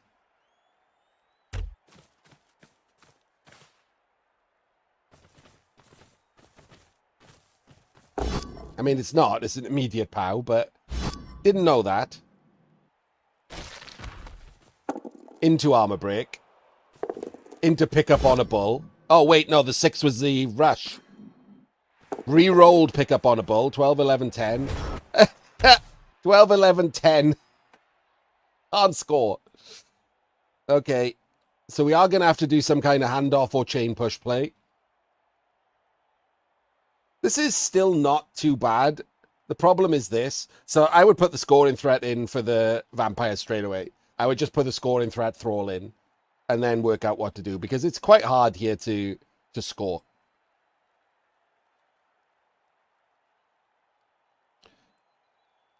So someone comes here. No, it's him. He goes here and hypnos the guard. Hypnos the guard. So that he's an assist. And then this one is strength 4 and can blitz the ball. I think that has to be the play, right? 3 plus hypno here. And 2 plus 2 plus blitz here. I think that has to be the play. The problem is it's both throwers doing it. Like that's the biggest issue here, right? Both throwers are being used. So it's hard to get the ball afterwards on anything good. But first things first, get a scoring threat in that can't be touched. So you can stand in this line. Stand here. Scoring threat in. Can't be touched. No tackle zones on him, etc. And then try and stop the score. Nope. That's not right. Okay, what are we doing? Oh, okay. So what we're doing is we're hypnoing the scoring threats, which I kind of understand the thinking behind, but it doesn't stop them from scoring because he can reach the hand off in the end zone. So that's not really how that works. We've snaked the bloodlust, which is a disaster. And we've not powed him, so he's still a scoring threat.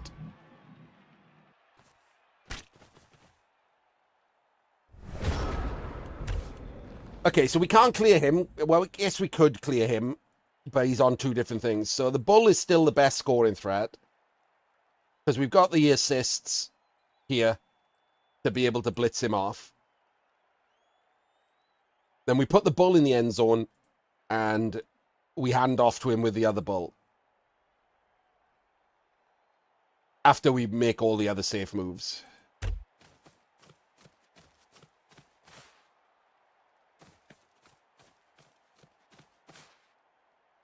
After we make all the other safe moves. Did I mention the safe moves part?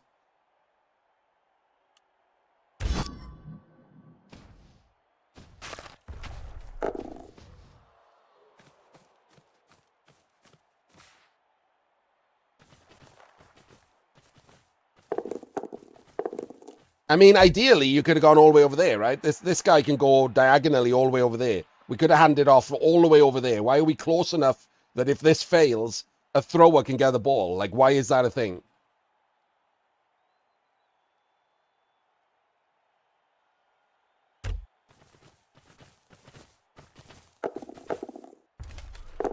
Snaked the sure feet, and oh, look!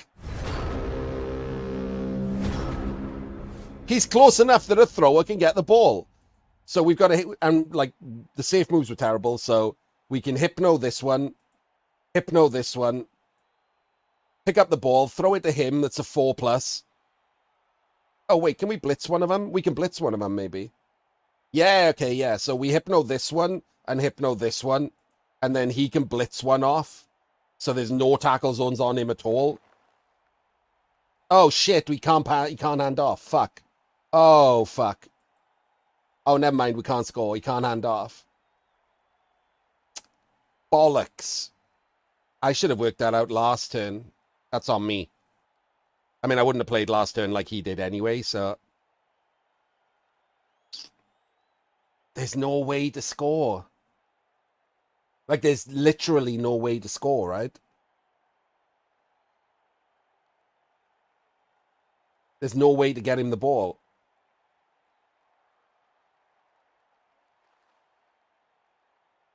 No, you can't throw it that far. It's 13 squares. 2, 3, 4, 5, 6, 7, 8. 1, 2, 3, 4, 5, 6, 7, 8, 9, 10, 11, 12, 13. You can only throw to that line.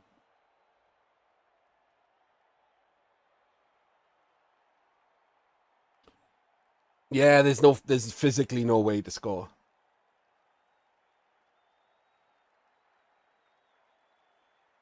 In that case, surfer chof.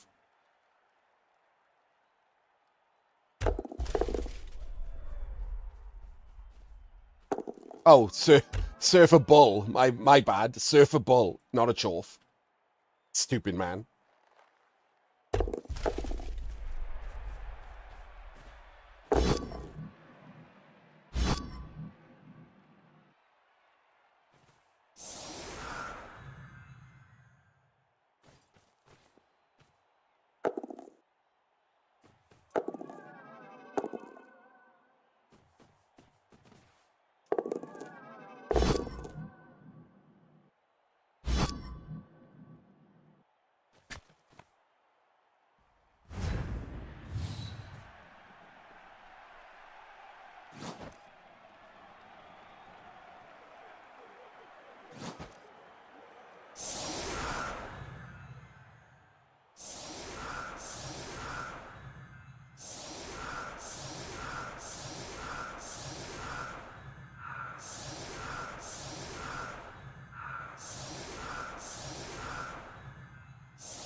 So Sad Lad is going for a quick score and unfortunately got solid defense on, which is very annoying. And again, he can do this because he hasn't brought Frenzy, which is very annoying.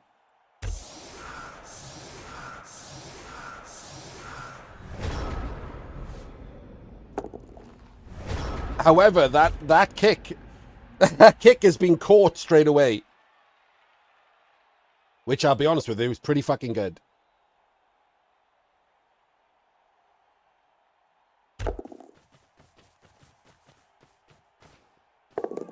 Oh, interesting.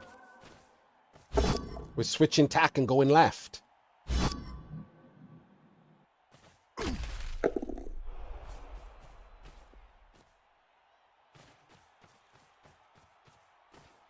This feels like we're going to dodge.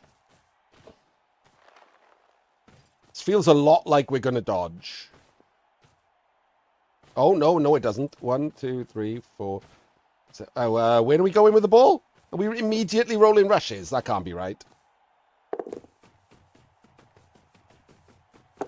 Okay, that was terrible. Like, if you were going to roll a d6 there, you should have just dodged, right?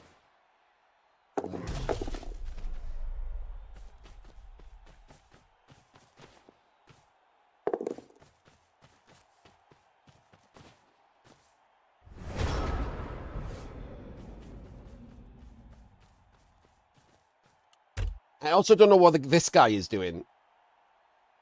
This guy could have been better placed, couldn't he? Could have double screened here or something. Like, what are we protecting from on the left-hand side? A 5+1 dice? Like, honestly, if my opponent thought he was going to do a 5+1 dice, because it's not really going to be a 1 dice, is he? He's going to breathe fire. I would let him. Seems pretty great.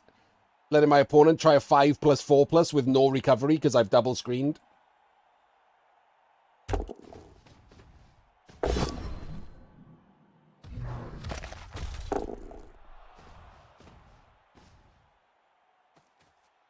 barely in scoring range. It's going to end up being 4 twos to score. Oh, wait. He's okay. Never mind. He made that easier because he doesn't have to dodge from tackle now.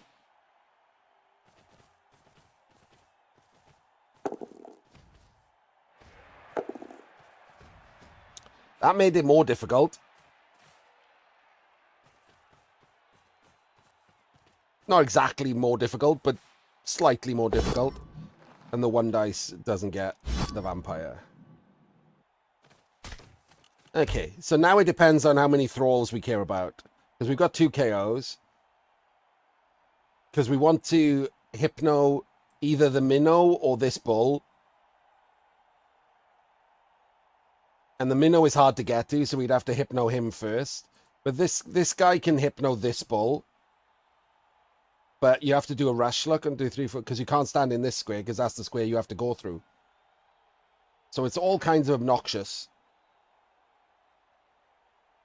So really, you kind of want to hypno him and blitz him, right? He goes there. You hypno this one, and then he 2 dice blitzes him, and then you just dodge and score. That's probably the best way, isn't it?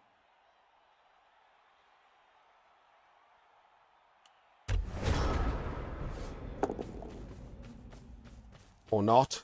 Oh, we're going to do the rush. That was wrong.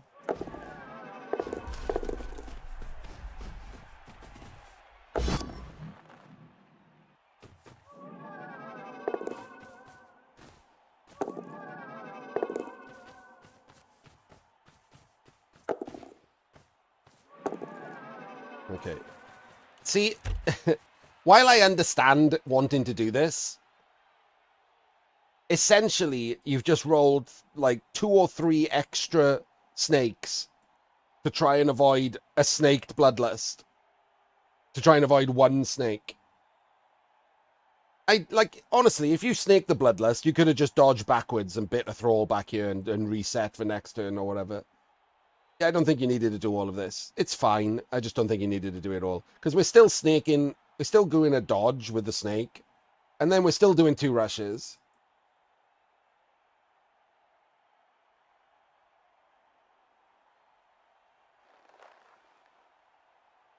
I don't think that's possible, Tempest. You can't fill this square. Unless you take a block and then blitz him, I guess. Could have done that. But there was a blockless block and a bloodlust and all. You're still rolling loads of dice, so you didn't need to roll. You want to minimize the dice. It didn't matter. It didn't cost him a reroll. Got in the end.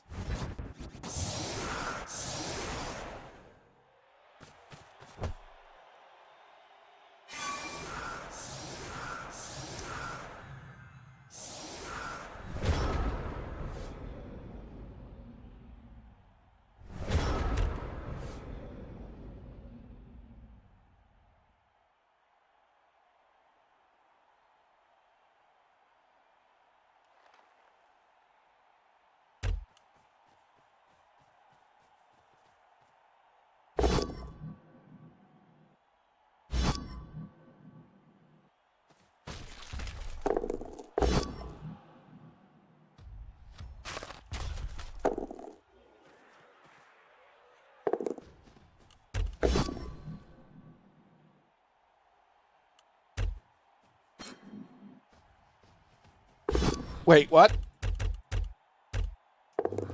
Did he set up to get surfed on a quick snap? Oh, come on.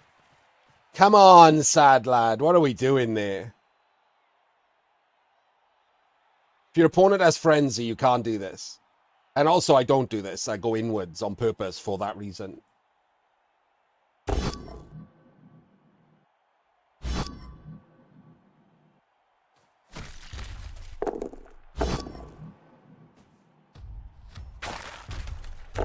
So this is one of those things, right? Sad Lad is a good player. He's better than Killtrain.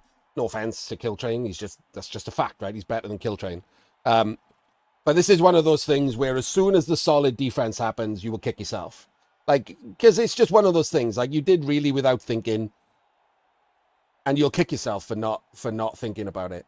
If you're a decent player, which Sad Lad is. If you're a middling player, you'll blame the kickoff event. Like, instead of yourself. But this is your fault, right? You know it's your fault.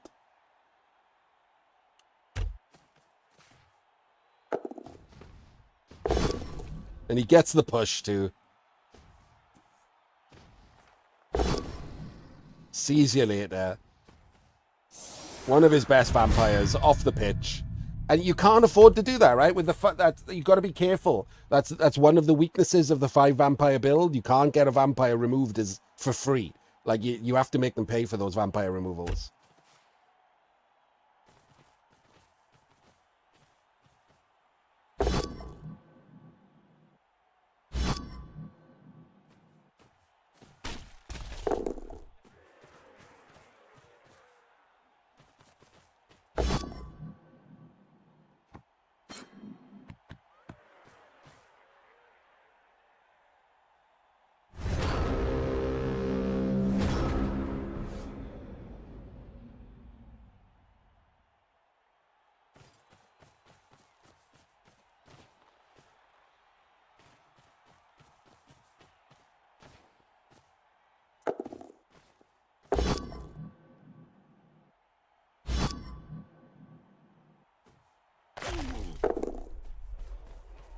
Oh, I don't like giving up these free blocks, man.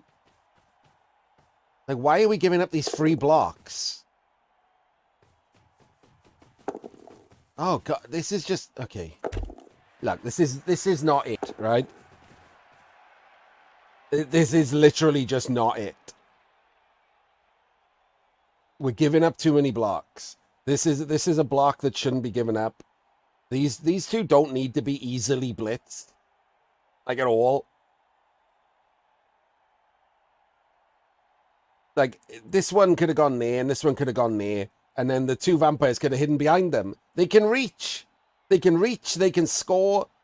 They don't need to be blitzable. You've already lost a vampire. You could lose another one this turn. You could lose another 2 this turn. And then you're looking at overtime.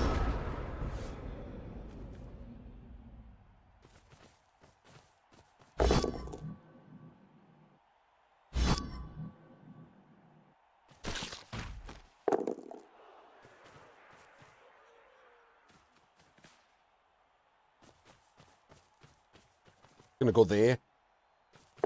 Oh, straight pickup is nice. Would have lost the game there. Well, has to burn a reroll here.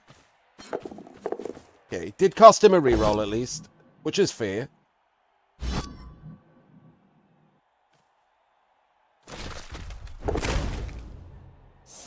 And then gets a Kaz too.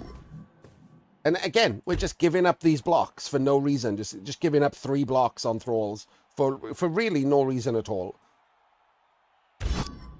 Too many free blocks.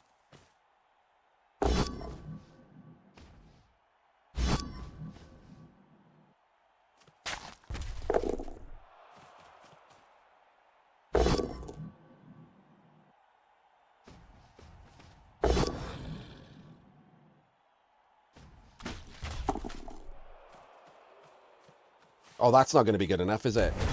Okay, so now he has the problem of this is definitely an easy 2D on the ball in Chunt's column.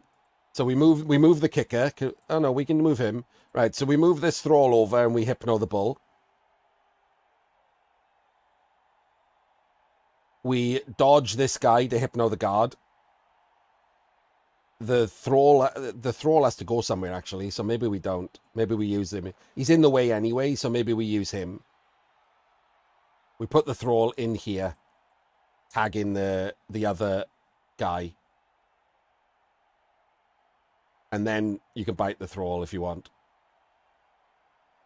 He had him, and then he jumps in here, comes in this way. 2 dice is the ball. On a pow, you push backwards and hope it goes in the crowd. On a double down, you hope it bounces to the left. And you still have this vampire and this thrall to react. And he's done the thing that we just ruled out.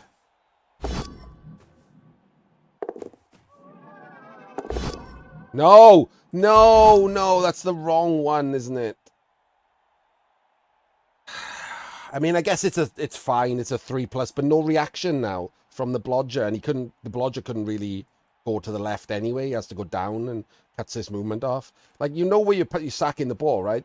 If you do get it into the crowd, it's going that way or that way 2/3 of the time. That's the person who can react. Only 1/3 of the time is it going that way. So you got to give yourself the best odds.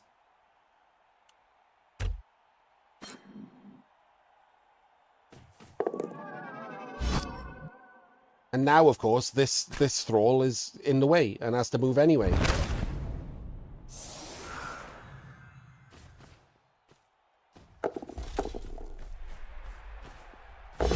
And we don't even get the sack. Okay, we roll a terrible dice for the vampires this turn. Gets a stun. Chain the... Oh, okay, we can't chain, sorry. Ball. I always forget that.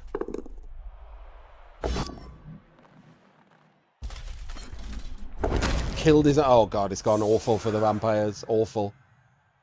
Ugh, terrible. Terrible turn. Wasn't thought out. You saw what happened, right? So Sadlad could have worked that out. In my opinion, what he did was what we did. Except he didn't carry it on. He didn't go through what you could do. You saw, like, exactly what I said. You move the furthest one away. But then, if you carry on with the thought process, you can see that that guy's in the way. So you might as well use him anyway. And so we changed our plan because we planned out the entire turn in our head. I mean, I did it out loud for you guys, but in general, I would do it in my head, right?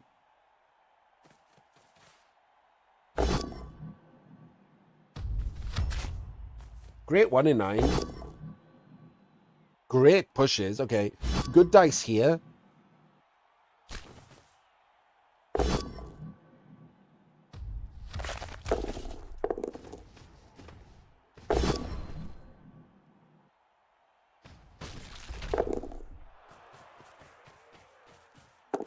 And another pickup. No rerolls here. No. No reroll. He's going to get sacked here. I guess he's only getting 1 diced. I don't think it's even worth rolling the dice to make this a 2 dice. I would just 1 dice him with the thrall.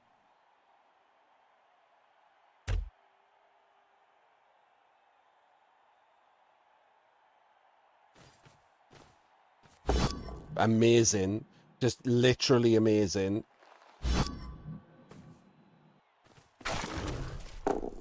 Oh, worst possible scatter.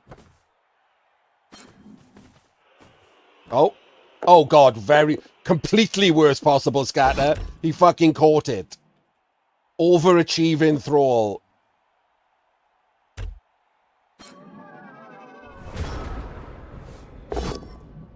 Wait, what? Wait, that can't be the entire... What are you doing there? Hang on. Why did we end the turn there? Did we accidentally end the turn?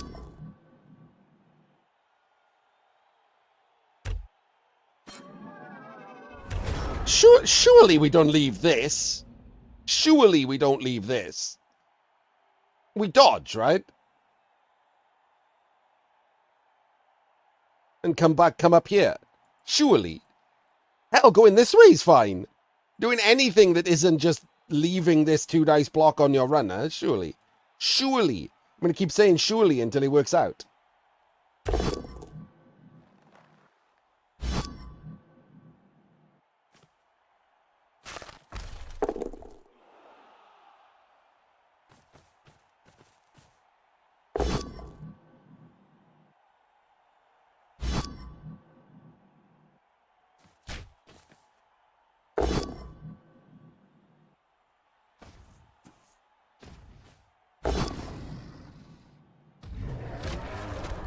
Stun on that vampire's pretty huge.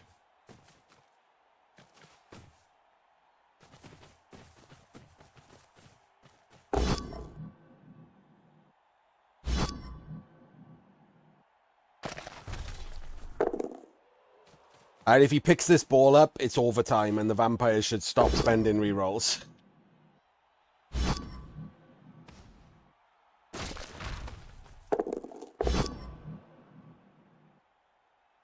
Wait, what? Wait, what? Did he not know that that was a turnover?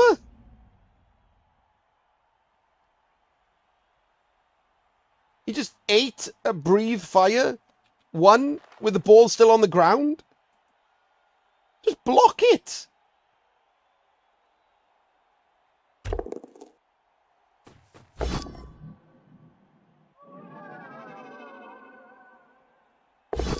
Oh, okay. And it doesn't matter because the vampires just roll all ones. So nothing matters here. Nothing matters here. Chorf still get to go to overtime because, oh God, we're biting. We're biting. It's going to overtime and we're biting.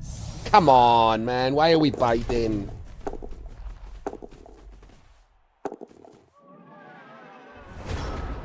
This is not going to do anything. Either he picks up the ball or he doesn't. This is nothing. I don't know why he didn't block this one first. If he'd done it the right way around, that would have been... Why we're scattering the ball. Imagine it lands on the vampire. Wow. Can we get this... Like, just to be clear, it's turn 14. If you fail whatever you're going to try, if this one's on the floor, it can't score. So, yeah, stand it up. Risks losing the blitz again. OMG. Like 12-year-old girls on TikTok. OM fucking G.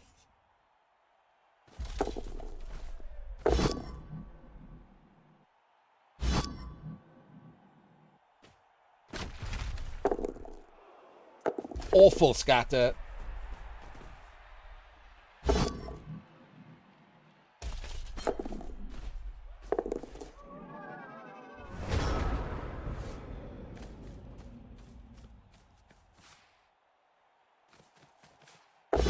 Full power on the blodger immediately.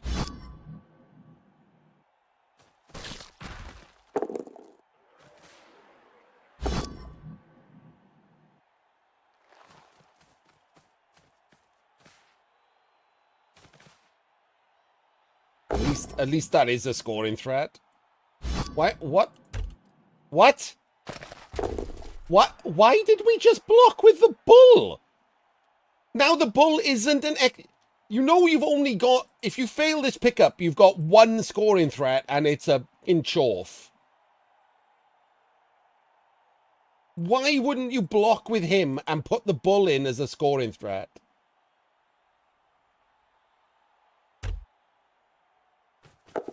Makes the pickup again.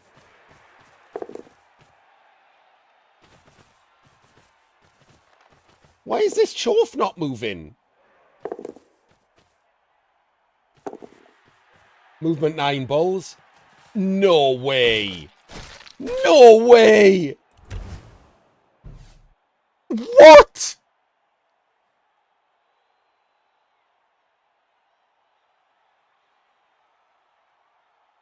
Fouling with a Chorf blocker.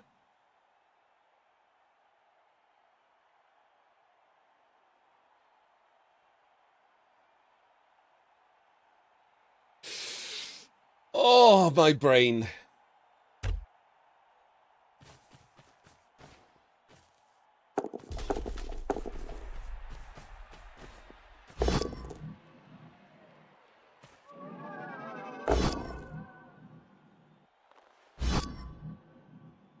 Yeah, it's a cup.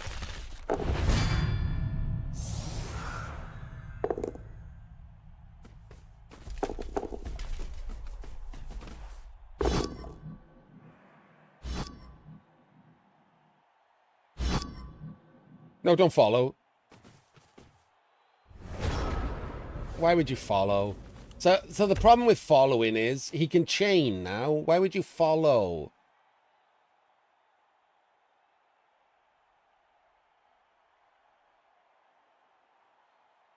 So he can block him to there, fill this square, and block backwards and chain him forwards.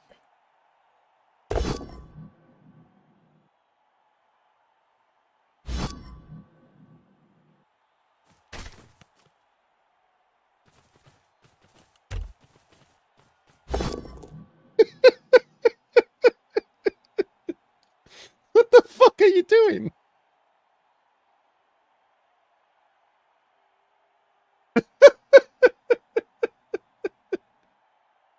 Well, obviously that's shit and wrong, isn't it?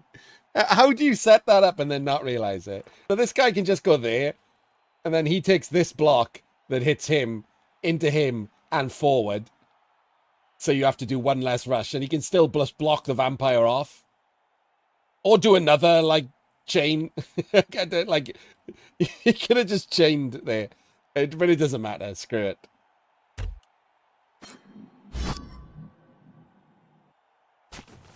Wait. Oh, God. Now we got to do a block over here. Okay, at least we got that block.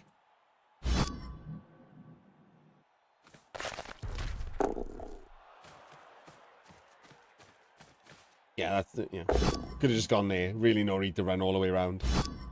And now we got to do 2 rushes. I hope it costs a reroll. Of course it doesn't. Not a single bit of punish for shit play ever. Oh, hang on. Sorry. Someone here.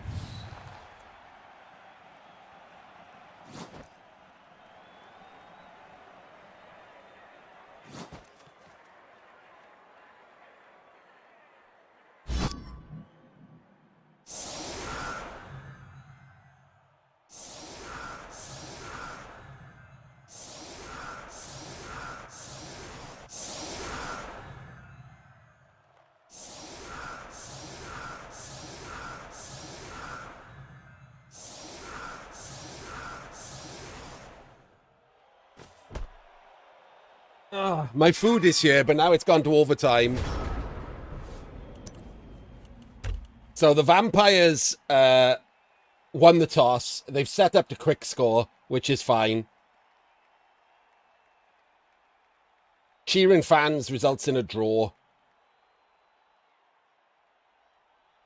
And we don't have our kicker back, so we've got 3, 6, 9, 10.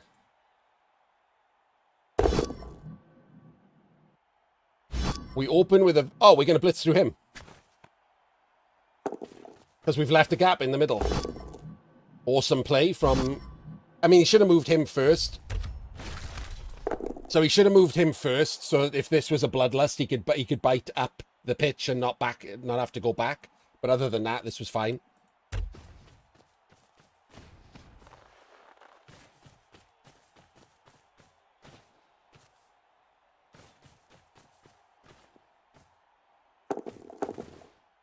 Chow mein, Evan. Chow mein and some starters.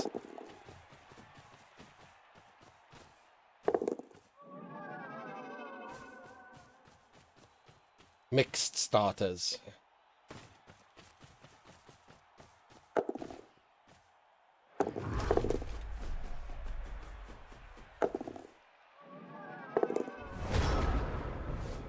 So this is a 90-odd% score. I like this, by the way, from Sad Lad. I would like this from anyone. But this basically guarantees kicks, right?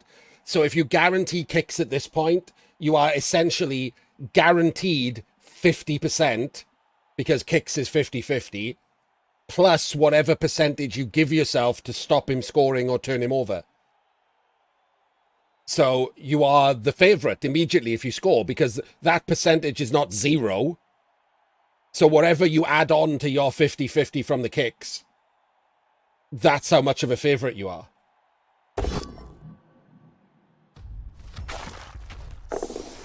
Oof, regen does a big job there.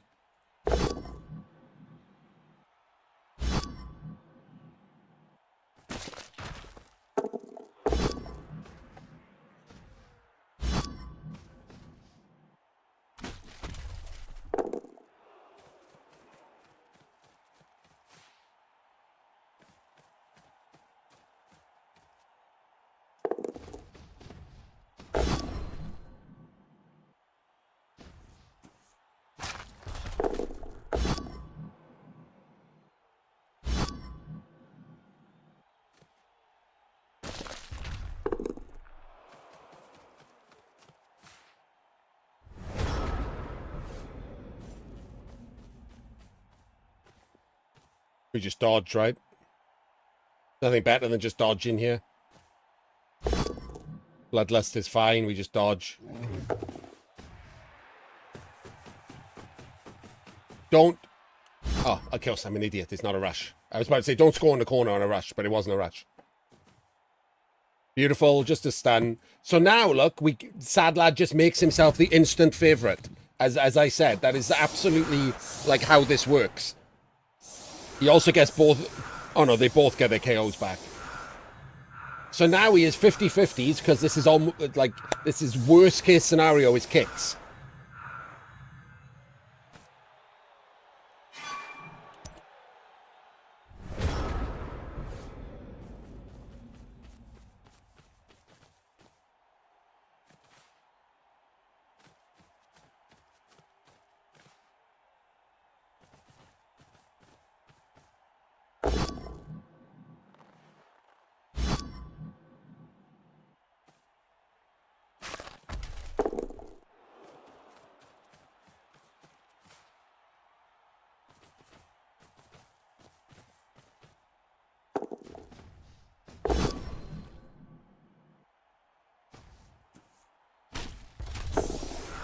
Oh, good lord.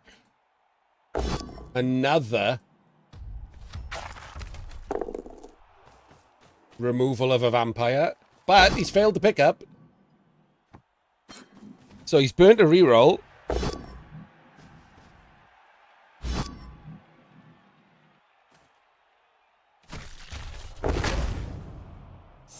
Two removals. Oh, this is brutal. Absolutely brutal.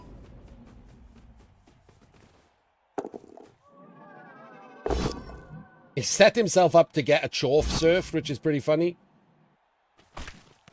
Not really certain why.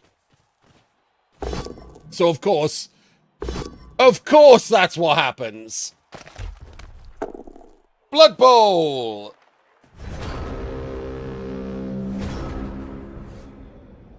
Top quality Blood Bowl, everyone.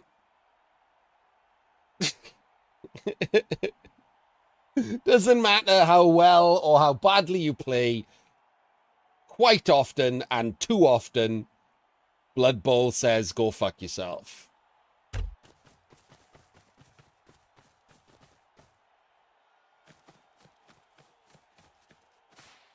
So now it's almost certainly kicks, right? No re-rolls for the vampires.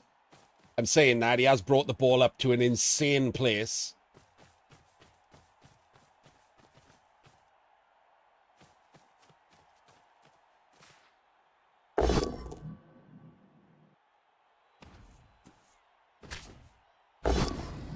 Yeah, he gets the POW. Gets the... Okay, it's kicks. All right, we're just waiting for kicks then. I'll let this play through. This is just kicks now.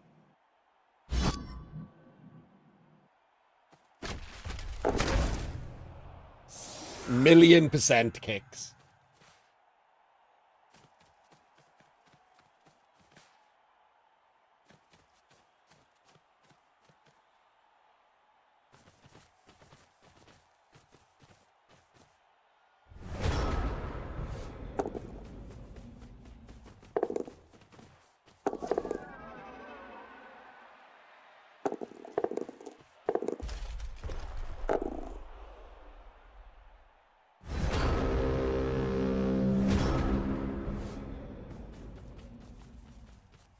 I mean, maybe he tries to go for the win in regular time, and now he's done a couple extra cars.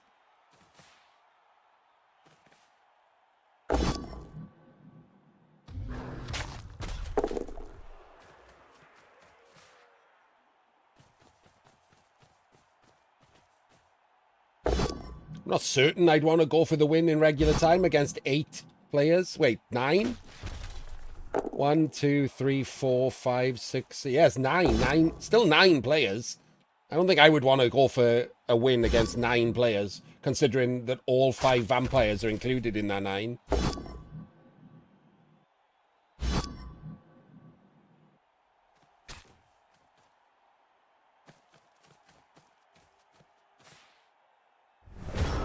But, you know...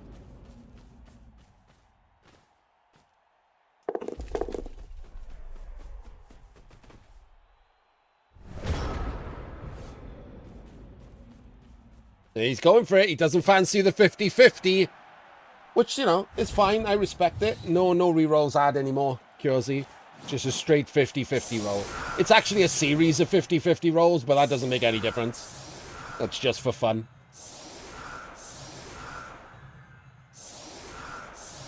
So the vampires have got to, again, just do the same thing, right? Potato off to a short drive score. Preferably a 2-turn.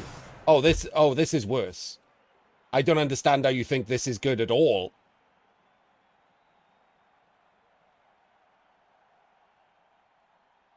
This is absolutely worse.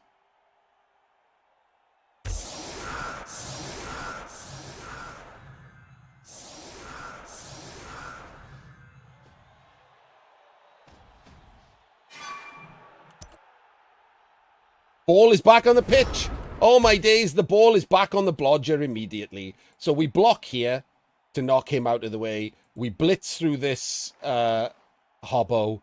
And then all of these players run through this gap and create another cage over on the left-hand side.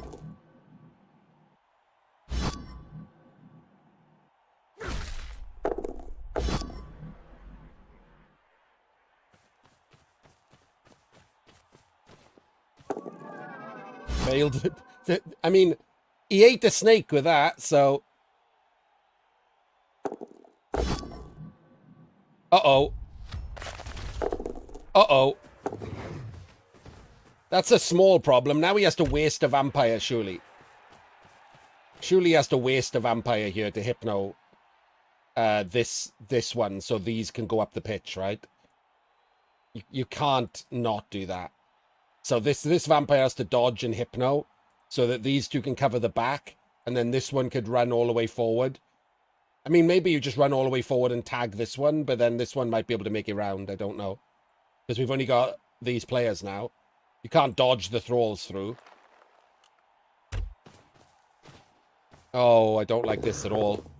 Oh, I really don't like this at all.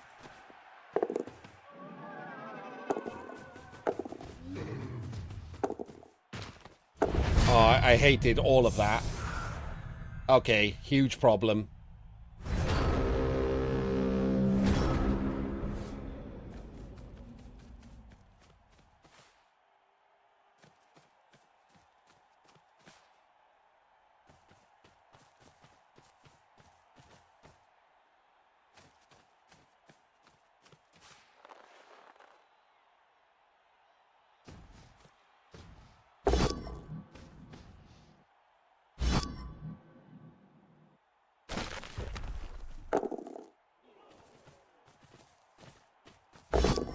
Oh my days. Gets the pow.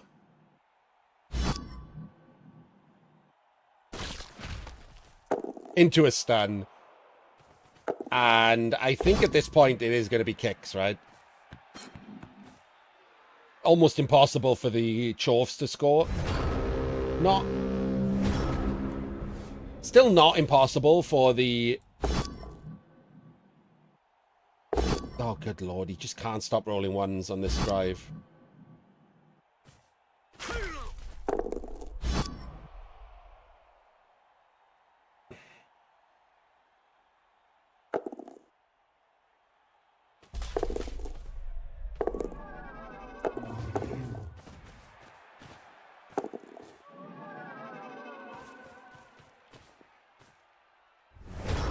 Yeah, that's okay. He's got to protect. Like, this one can still reach the end zone, so there is a possibility still for the vampires, especially if he's going to go for a pickup with the bull.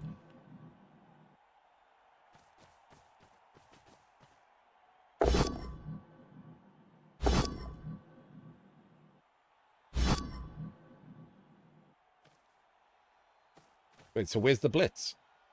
Okay, we're blitzing here. We're getting the POW. How... This feels like we're... I guess we can dodge to go for the score. Oh, wait, no. 13, 14, 15, 16, 17. Stupid.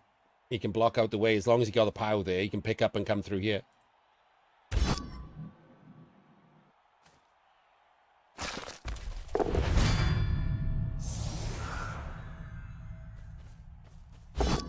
Big reroll. Gets it.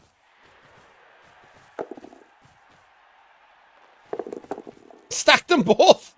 He did a pause and then just stacked them both. Breathe fire on himself. No way to do anything other than a dodge with this guy. So he's the assist and he hypnos, and then we just dodge and try to knock him down and go to kicks.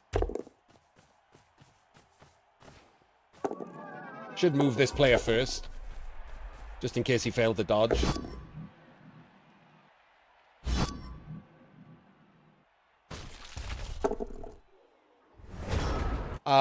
Why did...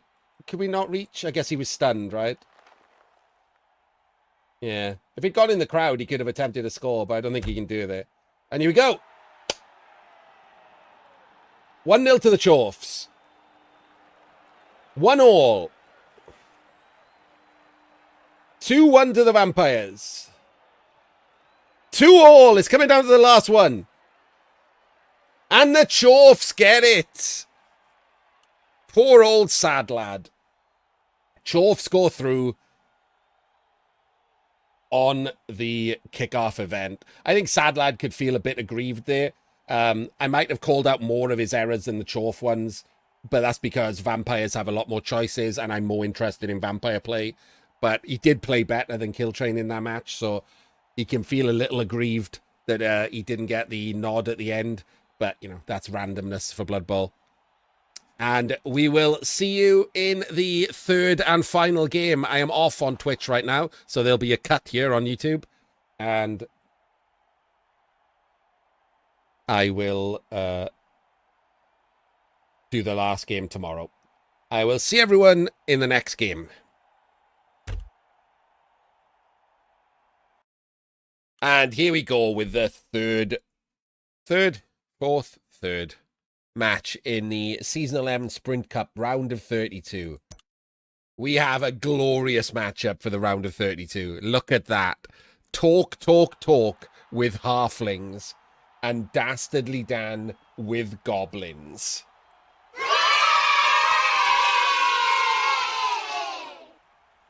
Could you ask for a better match in the round of 32? You could not.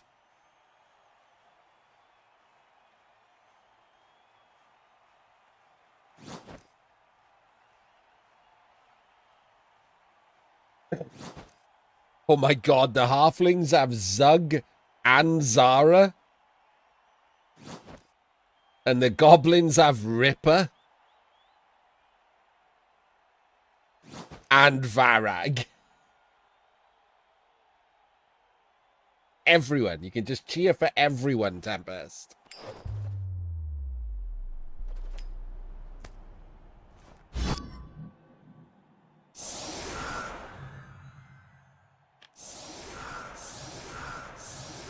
Huge disaster for the goblins. They lose the toss.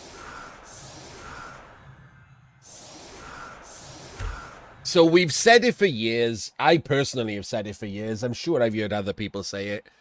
The thing that goblins need is their equivalent of the halfling chef, where they bribe the ref to win the toss.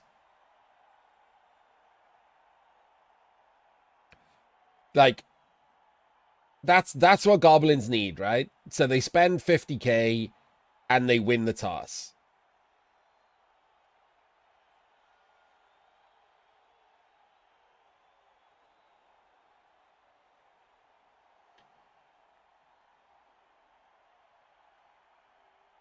It's very annoying to lose the toss as goblins.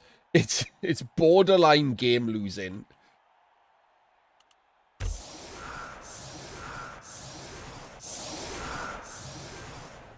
I mean, look at this. Like, they're just going to get battered immediately. The trees have got block.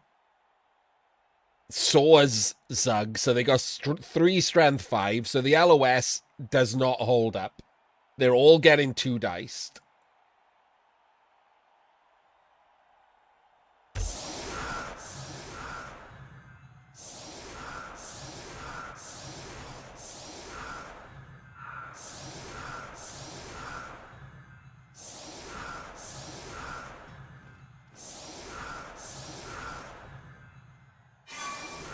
Solid defense. In comes Varag.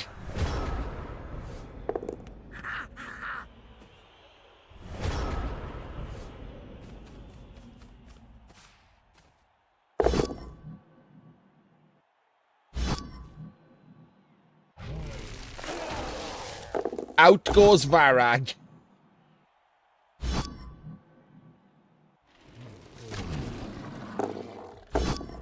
Down goes Ripper. I mean, 3 big guys down, but absolutely no damage done. And we go for the pickup on Zara. The ball is on a strength 4 blodger.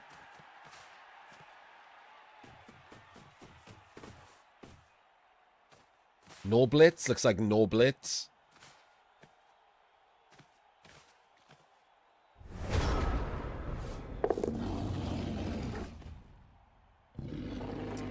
Is it bombs and chainsaws, Savage?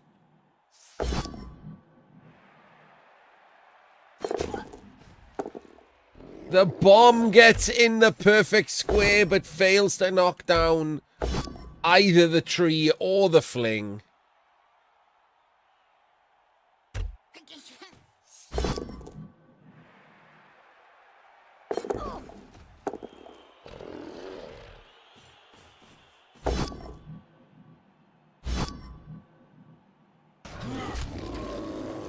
Does not get a pow with Varag on the tree.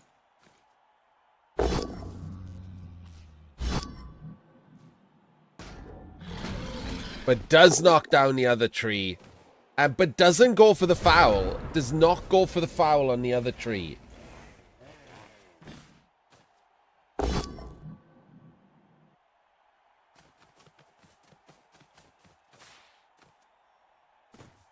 Thank you, Black Mane. We 3 dice a goblin. We remove a goblin. First blood goes to the flings.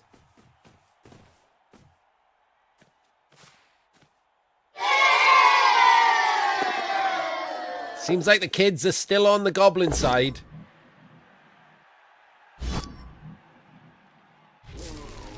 One dice is Varag, which is insane. Wait, why didn't he stand up? Did he roll a 1? Rolled a 1 on the stand-up.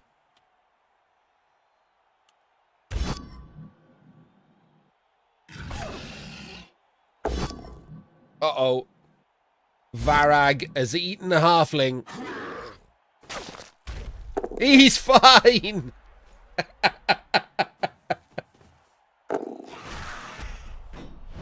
That one is not. The chainsaw evens the pitch.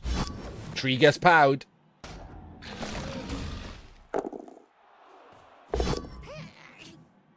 Bomb coming in. I want to watch that animation again. It was amazing.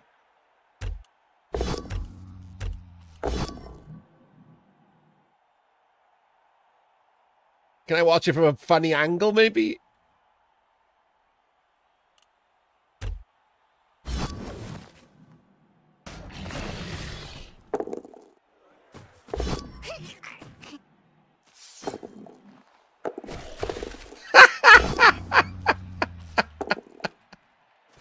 Not only did he hit Zug directly, he knocked him down and armor broke him.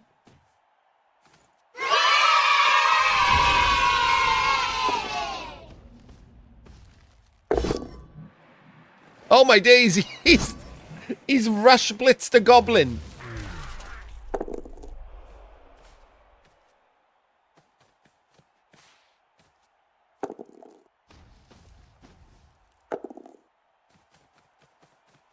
Oh, we're gonna foul here? This seems like we're gonna foul here.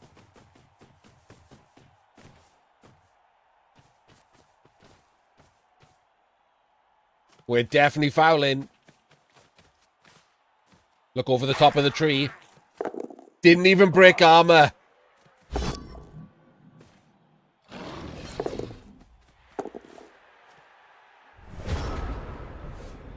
He's got closer to the bomber. The ball is closer to the bomber. No power on the tree.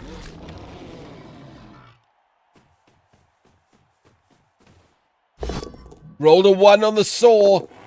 Oh no, he snaked the chainsaw into his own removal.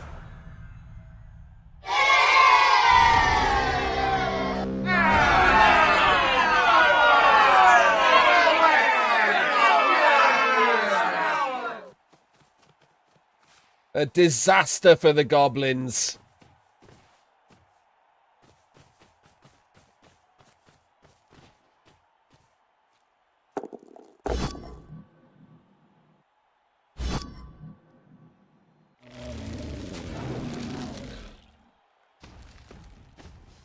Does a rush, gets on the bomber. Yeah, the chef took a reroll.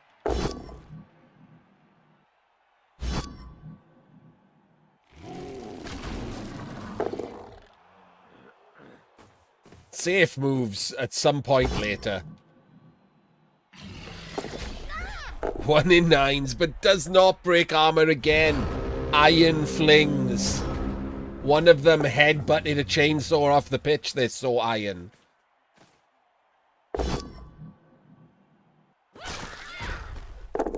Oh my days! Another fling! Doesn't get his armor broken. Remember, average dice break armor. 58% to break armor. This is looking like a glory drive for the flings. Remember that the goblins have no bribes because they've bought Ripper and Varag. They have no bribes. So it turns into an absolute disaster in the second drive.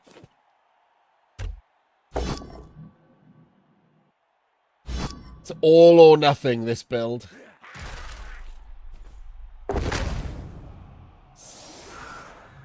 Because... No, it always turns into a disaster in the second drive, not this game.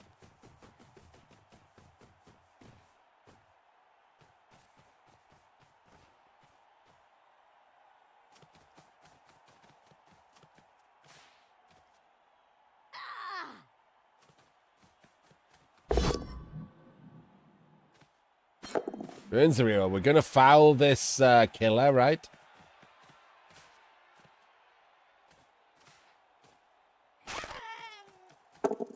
Didn't even break armor. Man. Oh my days. Ripper dub skulls. It's an absolute goblin catastrophe.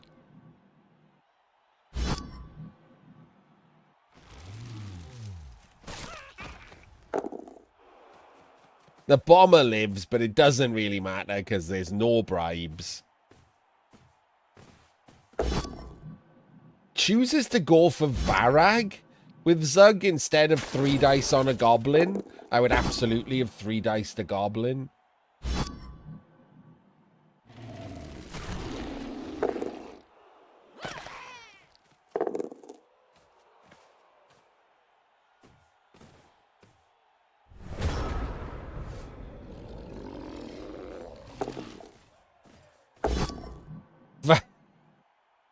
Varag makes the jump up dodge, but then fails a 3 dice. Amazing. And then removes his own player on a 1 in 9 dodge. It is not the Goblin's day.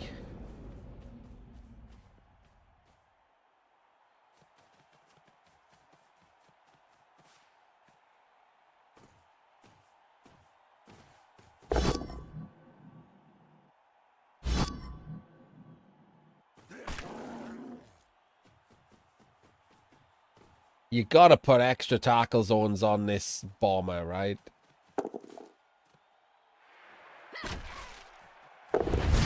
Gets rid of the killer to 4 KOs.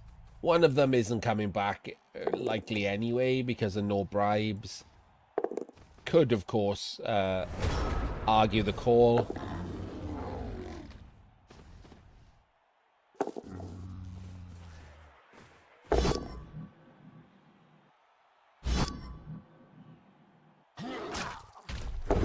finally, a fling gives up the ghost.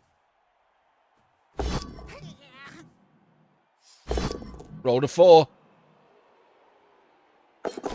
And the ball is down.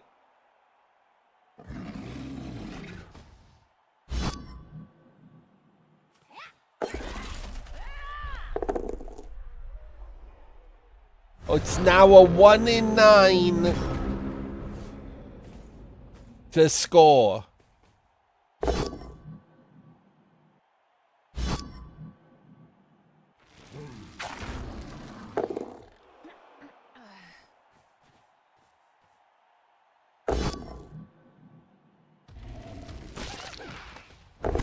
Oh, well, he's not rolling and argue the call. He's very dead.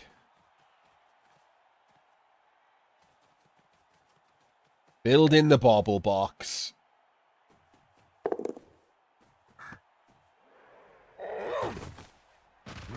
Didn't matter.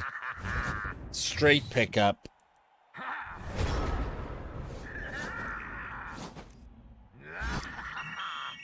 This is the chainsaw. Oh, God, there's a lot of 1s there. What the hell happened there? Oh, my days. The argue the call is a 6.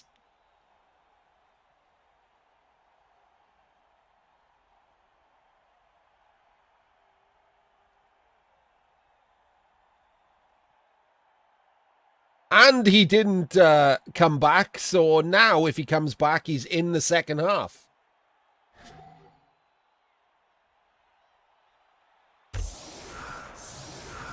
Doesn't have to be fielded and argue the call again. If he was fielded, then it would be a 6+ to have him in the second half. But as he's failed the KO, it's only a 4+ to have him in the second half.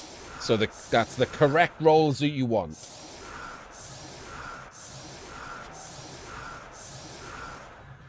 I don't like this this setup here. The front shouldn't be at the front. They should be, like, further back.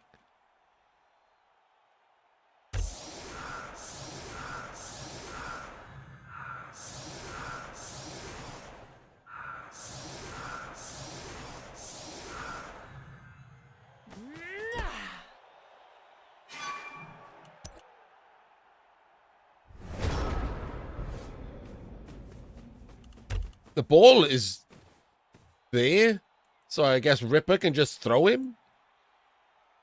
Pretty great.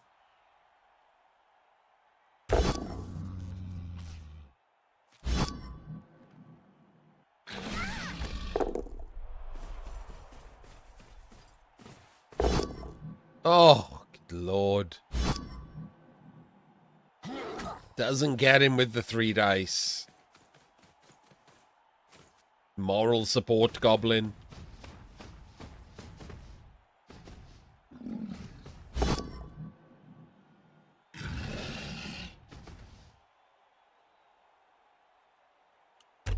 Body horror goblin.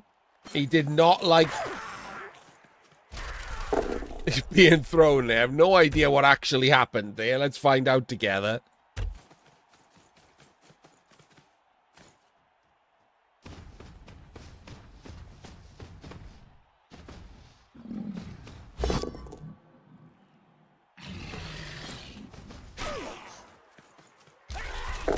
So he uses Thinking Man's Troll. He gets the throw. It lands on a fling, who again does not have his armor broken. The chainsaw is back.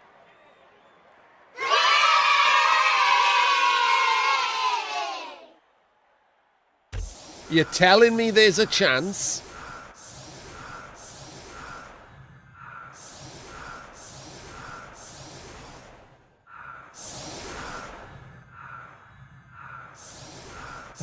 The fling got put in the right spot, weirdly, by Varag.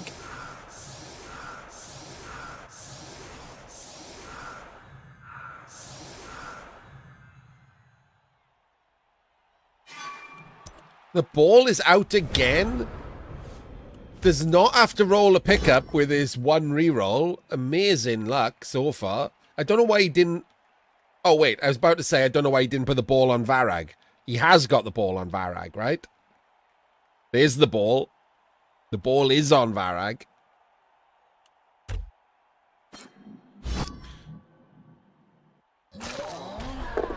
And another fling does not have his armor broken. These are full Rocky 4 flings. Oh my days. Both. Oh my god. What is happening?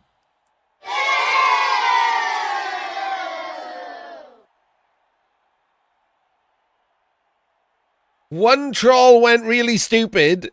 The other troll vomited on himself and knocked him out.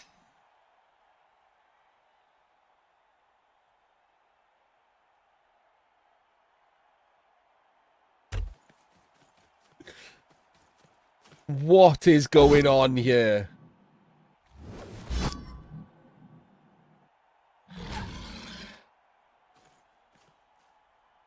No regen, yeah, just killed himself.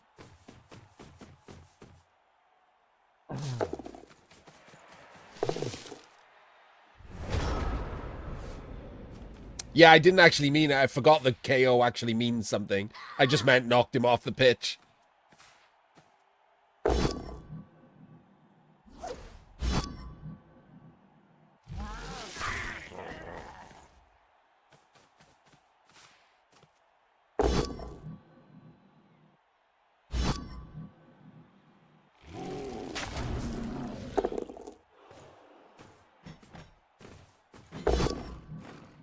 Does not get the killer with Zug. The ball remains reasonably safe. We are looking like we're going to gang foul Ripper, though. Oh, that's not a gang foul. Not that it matters. Off the pitch goes Ripper. I mean, that was a big swing, Mordred, just in the wrong direction.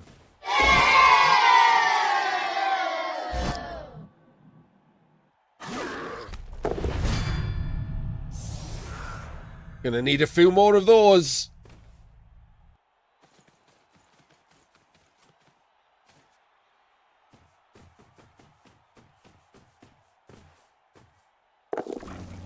Oh my god, he's vomited on himself again.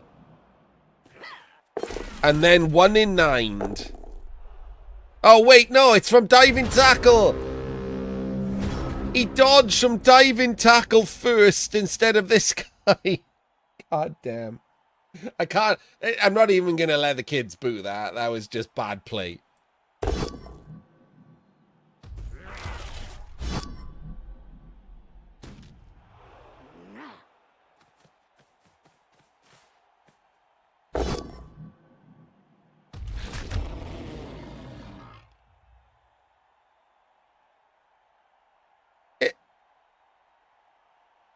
He didn't use his skill. He rolled a 6. If he'd used his skill, it'd be stunned. I guess he's keeping it for better. Greedy.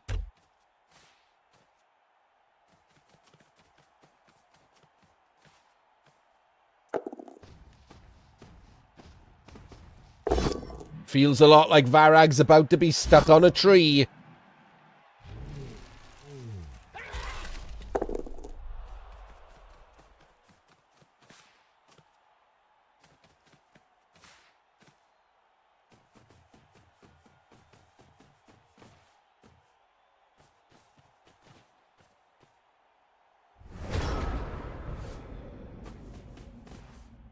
Oh!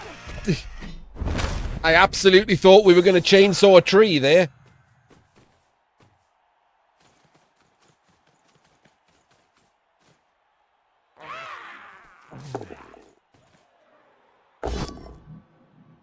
Do not get the tree. Somewhat problematic that Varag is now on a tree.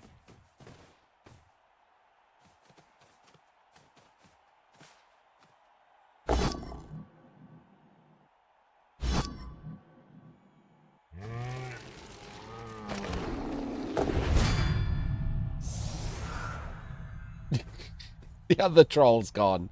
This is an absolute rout.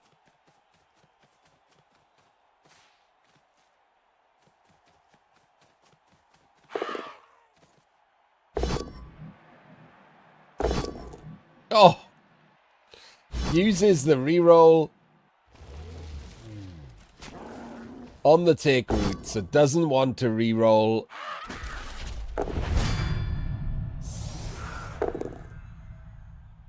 The block.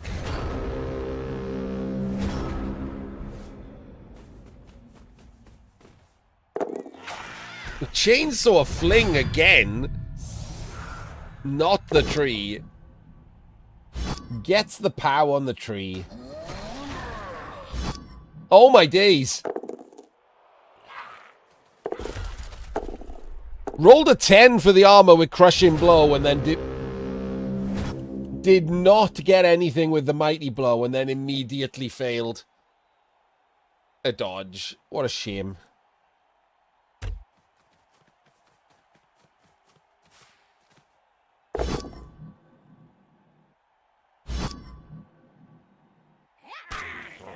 So he has two choices here. I was going to say he could dodge and then sack with Zug, or he can just do a double rush with the tree.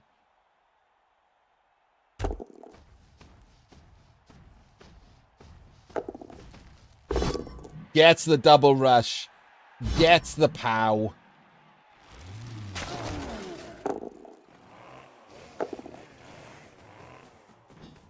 Oh. Makes the rush. Gets the pickup. Has to do another rush. Went in the wrong square, obviously. Should have gone there. Get Carla completely unneeded here.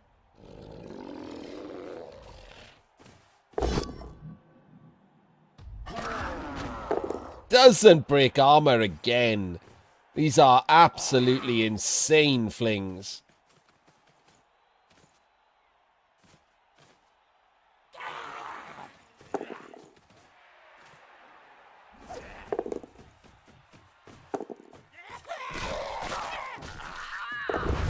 Gets him with the foul. And then fails the dodge from diving tackle. And with a 1 in 9, the diving tackle completely irrelevant.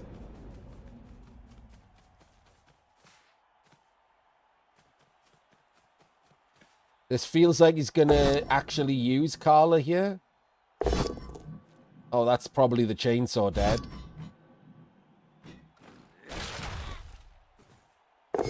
Oh, okay. I take no blame for that.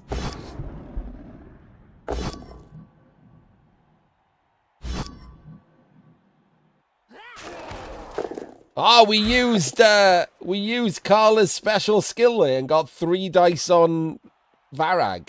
Nice.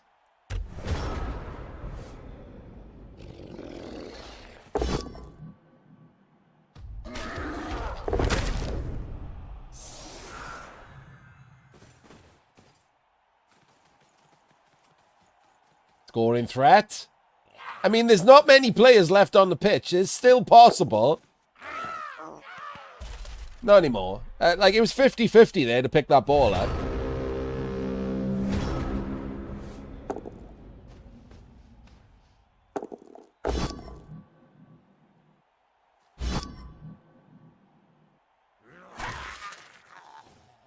Doesn't lock the tree in.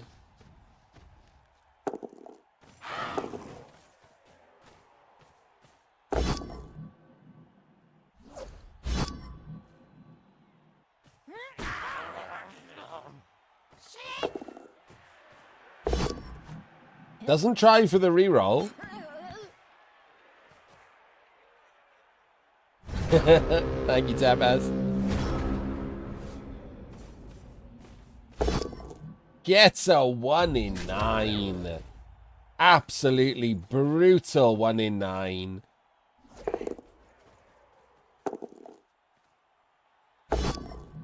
Full pow there. So we got to do a dodge, pickup, dodge, double rush. Another death. The blood is rolling at the end here. Do we get the pickup? We do not get the pickup. We do have a scoring threat. There is a tiny chance.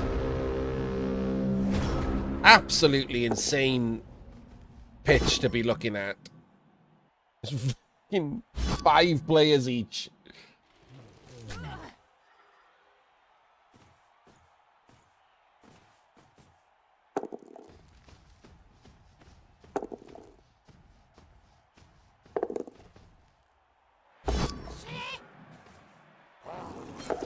Does the dodge. Doesn't get the pickup. Better hope this isn't a scatter catch. It's not. We're fine. I genuinely don't even know what's good here.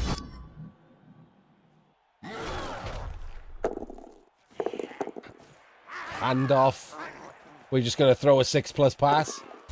Does not get the 6.